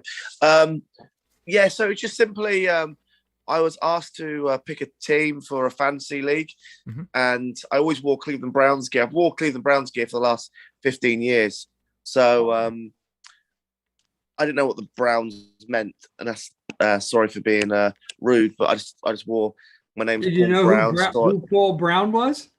I didn't know who Paul Brown was at the time, no. So, but it went from there, and yeah, basically, 6 years ago, I then decided I'm going to study the NFL and to join the fantasy league, and yeah, and I got hooked on it. So, and I got hooked on Cleveland. I love it, and yeah, so that's it, really. It's funny because like if you Google Paul Brown, and you think about it, you think like, well, Paul Brown, the Browns coach, the owner of the Bengals, and Paul Brown UK comes up, and it's just Browns fan right in your face with it. So I think I just think that's a beautiful thing. Guys, any news on the inactives yet or not? Some people in chat have been saying Harry Lafonte said that he didn't see the inactives. He just looked. So not yet. But how about McLaughlin, the kicker? The other guy said that he had a They were saying hamstring he was issue. yeah, he was saying he was questionable. So Oh. not necessarily out. They haven't ruled him out yet. So we got two kickers today on the active squad. That's very possible, right? And you know Yeah, what? The so- worst comes to worst, Gillum could kick. Right. We don't want that, but he could. Scottish Hammer's good kicker. Yes. He's got a bit of a leg on it. And by the way, that the Browns jacket, is that the homage recreation Browns jacket, or was that the original like 90s or 80s one? 90s, 80s. Wow. I mean, that's a vintage piece. I tried to buy one of those back before Homage came out with the reproduction, and then I just couldn't get them. They were just too expensive on eBay. And then when Homage came out with them, that's where I reached out. I reached out to them and I was like, let's work together. And I just want one of those jackets. And they ended up sending me one, but then they sold out instantly. I'll show you my wardrobe of Browns. We've got the orange one. Got a white one. And I've got a second brown one in case there's ever a problem. So I've got You're all covered. three of them there. Yeah, I got some brown. You got this. You got the parka, the thicker one too. Yeah, that's when nice it gets one. really cold. I just got my wife the Aaron Andrews collection. They came out with some new like women's jackets, and so I just got her a puffy Browns one because it surprisingly does get cold for a couple months here in Orlando. We have to wear winter clothes. So if you're gonna do that, I might as well wear Cleveland Brown stuff. Yeah, and I'll be honest with you, American jackets are a lot warmer than English ones. I did not know that. I always think of like English jackets of being like kind of like the overcoat, raincoat type thing for London. I don't know if that's me watching old. Our jackets are more thinner and designed for rain and mist and fog versus warmth. Right. Yeah. Been there twice to London. I was stationed in the Air Force. I was in Germany, in a place called Bitburg, Germany, and we took a flight over 2 times, once with my wife and once with a buddy. And I thought it was the greatest town to visit because I could read the signs, I could go to the pubs, I could go in the subway. I mean, we traveled all around, all the castles and the culture and everything. I just thought it was great. I would go back. If I was closer, I would definitely go back. Well, look, you can buy flights, guys, for $400 return from the States to London, obviously after COVID. So, right. Yeah. That's great. And if the Browns, the Browns have played in London, right?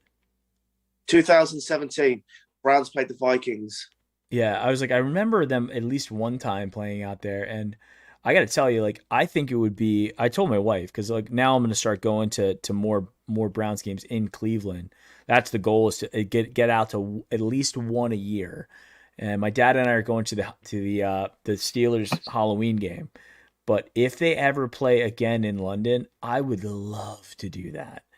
Mm-hmm. Hopefully, if there's no pandemic going on, but that would be awesome. It's a totally different experience because you've got a stadium full of NFL fans versus, two teams. So, look, there'll be a lot of Browns fans there, and but yeah, it's interesting to say that. Right on.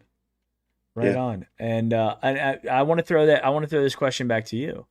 What's your prediction on today's game, and then what's your prediction for the season? 28-27 for the Browns today.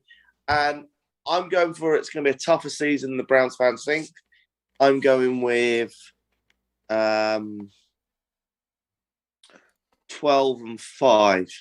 So a little bit negative, but I think it's going to be. I think we're going to win today, but there'll be a few tougher games in there than we think we're going to have.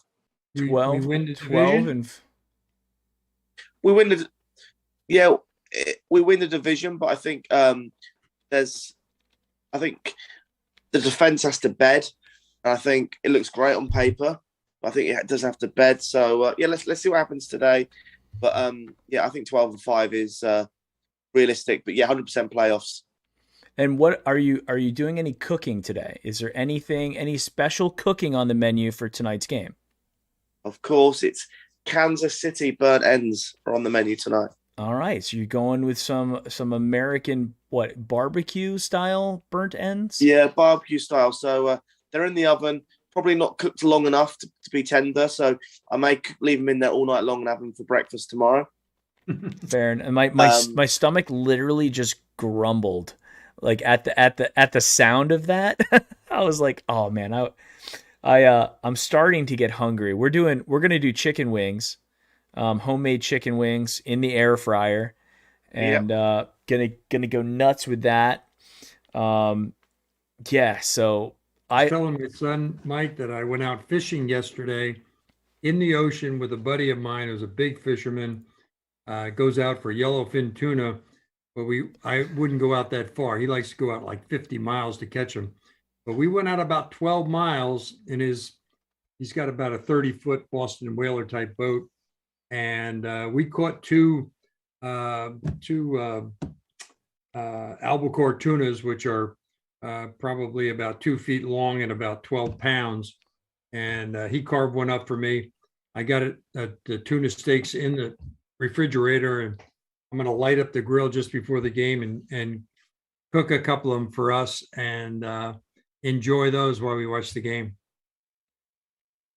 Guys, look, I'm going to pull out my burnt ends and I'm going to get myself down to the tailgate. So great speaking to you guys, and great. Go Browns.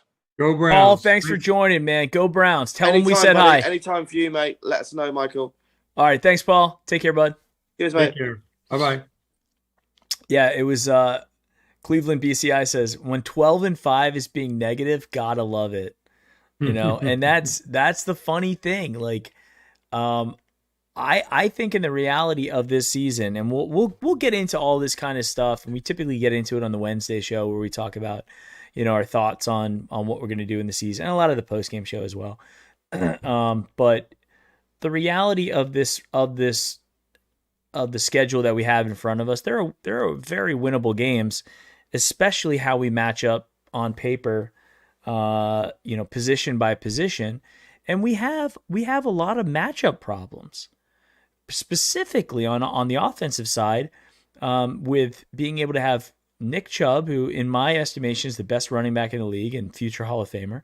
And then you get a very serviceable, and it's funny because Kareem Hunt could start on probably 75% or 80% of the league. Kareem Hunt would be the featured starting running back. Yeah, even higher than that, probably. Yeah, 90%. Maybe 90% of the league. And then, so you have a matchup problem there. Then you've got, David Njoku and Austin Hooper and Odell Beckham and Jarvis Landry and Rashard Higgins and DPJ and, Austin Schwartz. And I mean, you got guys that, I don't know how they're going to be able to stop us all the time. And then, oh, by the way, when they get it on defense, now you got to stop Myles Garrett and Jadeveon Clowney and Jeremiah Owusu-Koramoah and Denzel Ward and John Johnson. I mean, it's just like, it's every position, right? This is one of those teams that, you can have, this is the fear though.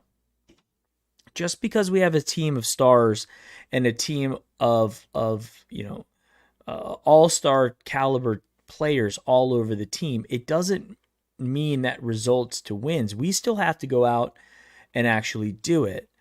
The good news is we don't have any deep deficiencies other than possibly kicker.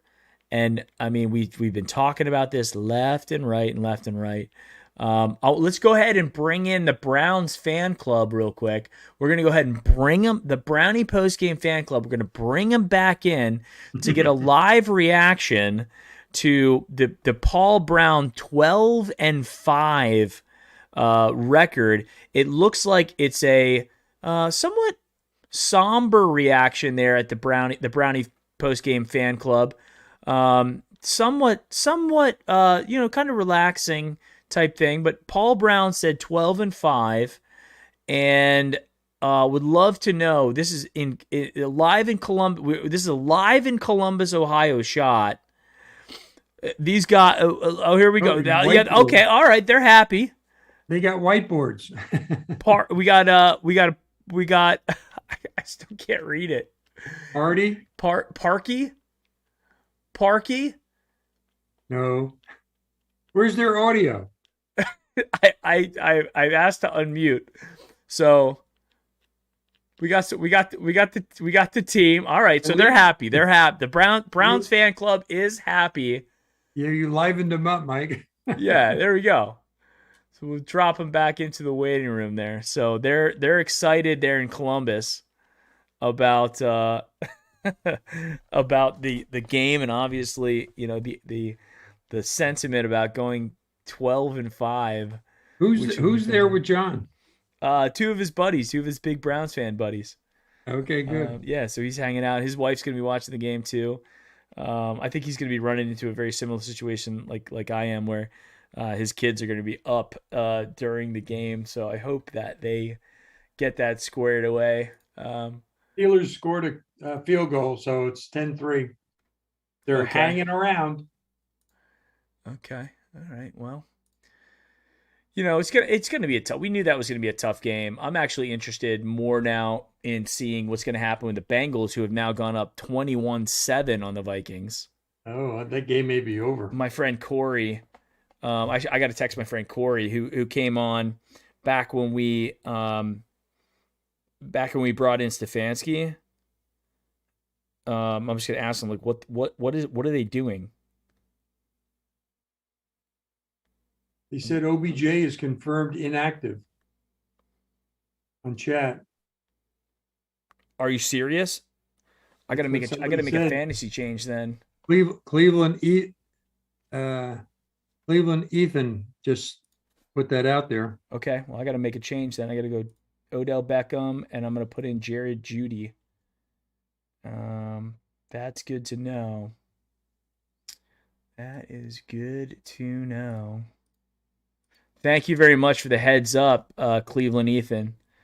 That he is where's that posted? Is that on Twitter? No, it's on chat. I know, but I'm saying, like, where did he find out? I don't know. Doesn't say. Oh, hold on, Schefter 4 minutes ago. Oh, okay. It's official. Well, that's not great news. If they didn't feel that he was ready to go yet, Rappaport said it too. Okay. John's friends are Andrew Kamintz. I'm gonna pronounce that wrong. Andrew Kamenetz, and Jack Keys are John's friends out there in Columbus, rocking and rolling in the official Brownie post game fan club. I wonder who they bring up to replace OBJ. I don't know if they'll bring in. Well, maybe. Maybe Natson. Sure, why not? Yeah, that could be an interesting. That could be an interesting play. But that's unfortunate. So we don't have one of our most lethal weapons back. Oh, but Cleveland Ethan said that that Mathau is out for the Chiefs, which was one of those that we were wondering about. Yeah, right. Tyrion Mathau, he was on COVID list. Yeah, they're up against the deadline for making these announcements. They can't wait till game time. They have to announce them, an hour and a half before game time, who's in, who's out. I'm looking for a confirmation on that, but I take him at his word. I mean, that sounds. I mean, I was wondering like when they were going to announce him. Yeah. So Mids plug says that DPJ is going to play some more. I agree. I think he's gonna, and also Schwartz. Schwartz is one of those guys. Schwartz is kind of like Callaway used to be. Antonio Callaway. He's got blazing speed. He can just take the top off. I can't see Mary Kay's Twitter. She blocked me for disagreeing with her. It looks like there's a delay in the Cardinals-Titans game. The Cardinals have opened up a bigger lead to 24-7. So Bad that is weather? unfortunate. Somebody got hurt? I think it could be weather related. It's in Tennessee. Yeah, it could be that. It doesn't say. Oh, well, it's not delayed anymore. It popped up on my NFL scores list. Gotcha. Texans are taking pretty good care of Carolina or Jacksonville. Jacksonville, 27 yeah.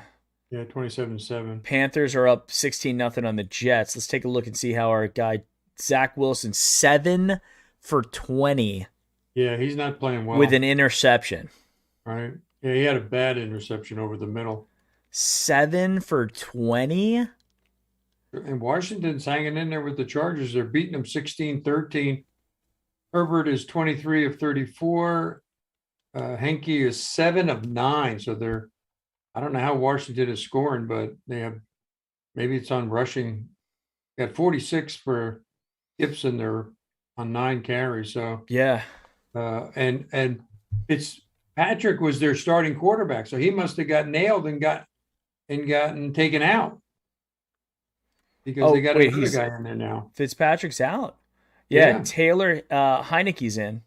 Right. He might not have got hurt. He just might. Well, I mean, he's 3 for 6. I mean, that's not a lot. But Taylor Heineke is 7 for 9, 89 yards and a touchdown.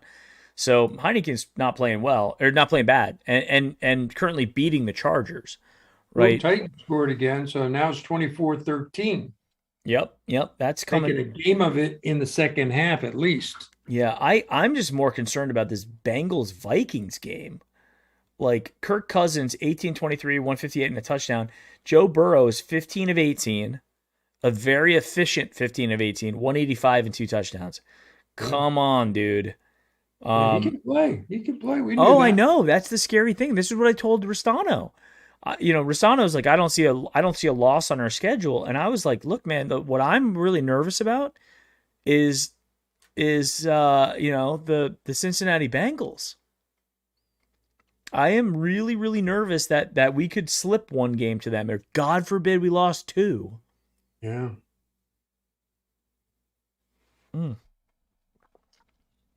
Yeah. But again, we're gonna put pressure. Our defense is going to be a lot better. I mean, hopefully it shines today, comes out. We put the league on notice that the Browns have a defense. Maybe they don't play great every week, but you have to account for them. You can't just be like Dallas and score 50 points. That's not going to happen. And today's the start, and let's see if they can build a reputation. The only way you build a reputation is to do something, smack somebody. And today would be a great day to do it. Yeah. Yeah, it would be wild, right? Yeah. I mean, the reality of the Browns winning this game today would send shockwaves throughout the league that the Cleveland Browns are not here to mess around anymore, right? We are here to play, and all of the hype can really start to be realized that this isn't we are not paper champs. We are not a team that that is undeserving, right? So we have an opportunity today to go into Kansas City, the best team in my estimation in the league outside of Tampa, and a healthy, somewhat healthy team. I know that that Matthews is out, but hey, we have Odell Beckham's out for us too, so we don't have our top receiver, and I really hope that I'm interested to find out why. Like why is Odell not ready yet when all signs were like he was going to be okay? Yeah, well, he was midweek. Was he sick too, and whatever. So I don't think it's a huge loss for us. We got Higgins, we got Jarvis, we got We have weapons, but I mean, we have weapons. he's a difference maker type weapon. And there's no pressure on Baker to force it to Odell. So now he can spread it around to whomever he likes, who's ever open, whoever shows the hands, whoever makes the great catches. Throw a couple of screens, get everybody involved, get Njoku, Hooper. I mean, get everybody involved. They have so many weapons, they can't double team. If we had Odell, that'd be great. But what the weird thing is though, like you watch all of the Odell training videos, you watch the practices. He must be, because Odell Beckham, the big thing about him is he has a scary gear that once he hits that gear, it's like turbo mode. He hits that and he's gone. And they're probably like, look, he's healthy, but we're not feeling that turbo gear just yet. And if we're not feeling that he has that, let's hold off for a minute and give him one more week to come back, and maybe we see him go nuts against the Texans, who right now are beating up on the Jags 27-7. They just scrolled across the inactives for the Browns, and the second kicker is on the inactive. So we're only going with McLaughlin. Okay, McLaughlin, it is. Yeah, Chris Nager is inactive. So, okay. Yeah, it doesn't make sense to have two kickers like that active. Well, especially not when you have Jamie Gillum who can actually kick too. I mean, he's got pretty monster leg. I don't know how accurate he is, but he can kick the ball a mile. Sure. Well, I think Stefanski put him in for a kick last year, like trying to kick like a 65-yarder or something like that, Right. which he missed like astronomically. 49ers up 38-10 now on. And Austin Detroit. Seibert missed a makeable field goal in that game too, and they're still way up. Oh, did he? Yeah. But he's kicked one or two, so. Well, he's kicked. He I don't know which one he missed. He made a 49-yarder. Delpit's out, Fields is out, Hudson's out, Dunn is out, and Agagi is out. And Beckham. Right. and Nagy. Yeah. Yeah, anybody in chat wouldn't mind posting that in chat. The inactives that I would just I'd like to noodle on that for a little bit as well. How about Clowney? Oh yeah, we don't know about Clowney. But I think the list is out. So if you're not on that list, everybody playing? else is out. Okay, that's good to know. Actually, it's really good to know. I'm looking at.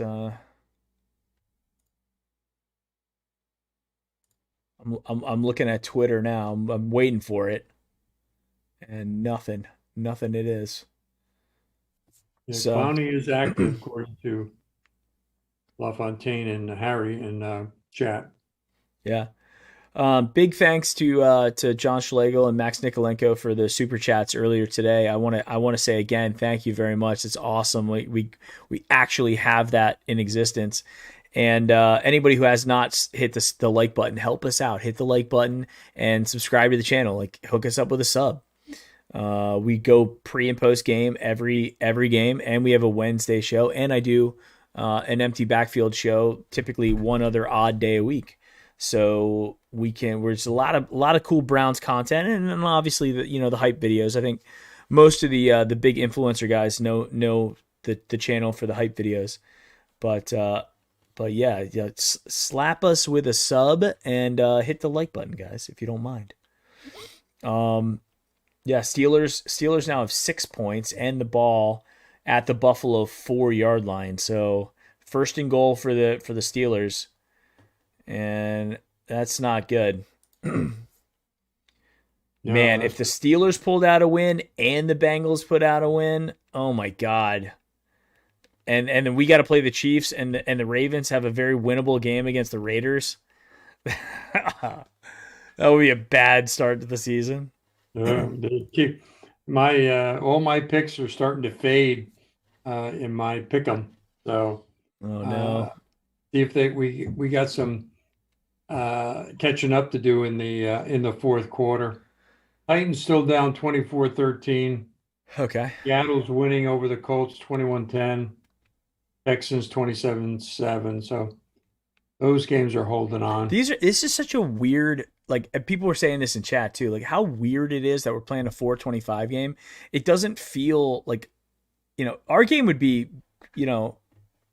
deep in the third quarter at this point, Yeah. So, but I'll tell you what, guys, I am literally starving myself, and I am, at this point I have to eat something because I feel like I'm going to pass out. We've been going for almost 3.5 hours. Big thanks to everybody who joined. We will be back for the post game show. We're going to be doing the Sabo apparel t-shirt giveaway, so join us on there. We will be back in a little bit. Steelers kick field goal to make it 10-6. Right. Kicking to 10 now. Yeah, they must have held them at the 4-yard line. Okay. Yeah, I have. Okay. Yeah. Did they miss the field goal? No, it's 2 for 2. So he just made that field. Okay, cool. All right, guys. Well, hey, guys, thank you very much for joining us for the pregame show. We'll be back for the postgame, so join us here, and we'll take it from there. Sounds good, Mike. All right, guys. We'll see you in a little bit. Go Browns. Go Brownies. Go Brownies.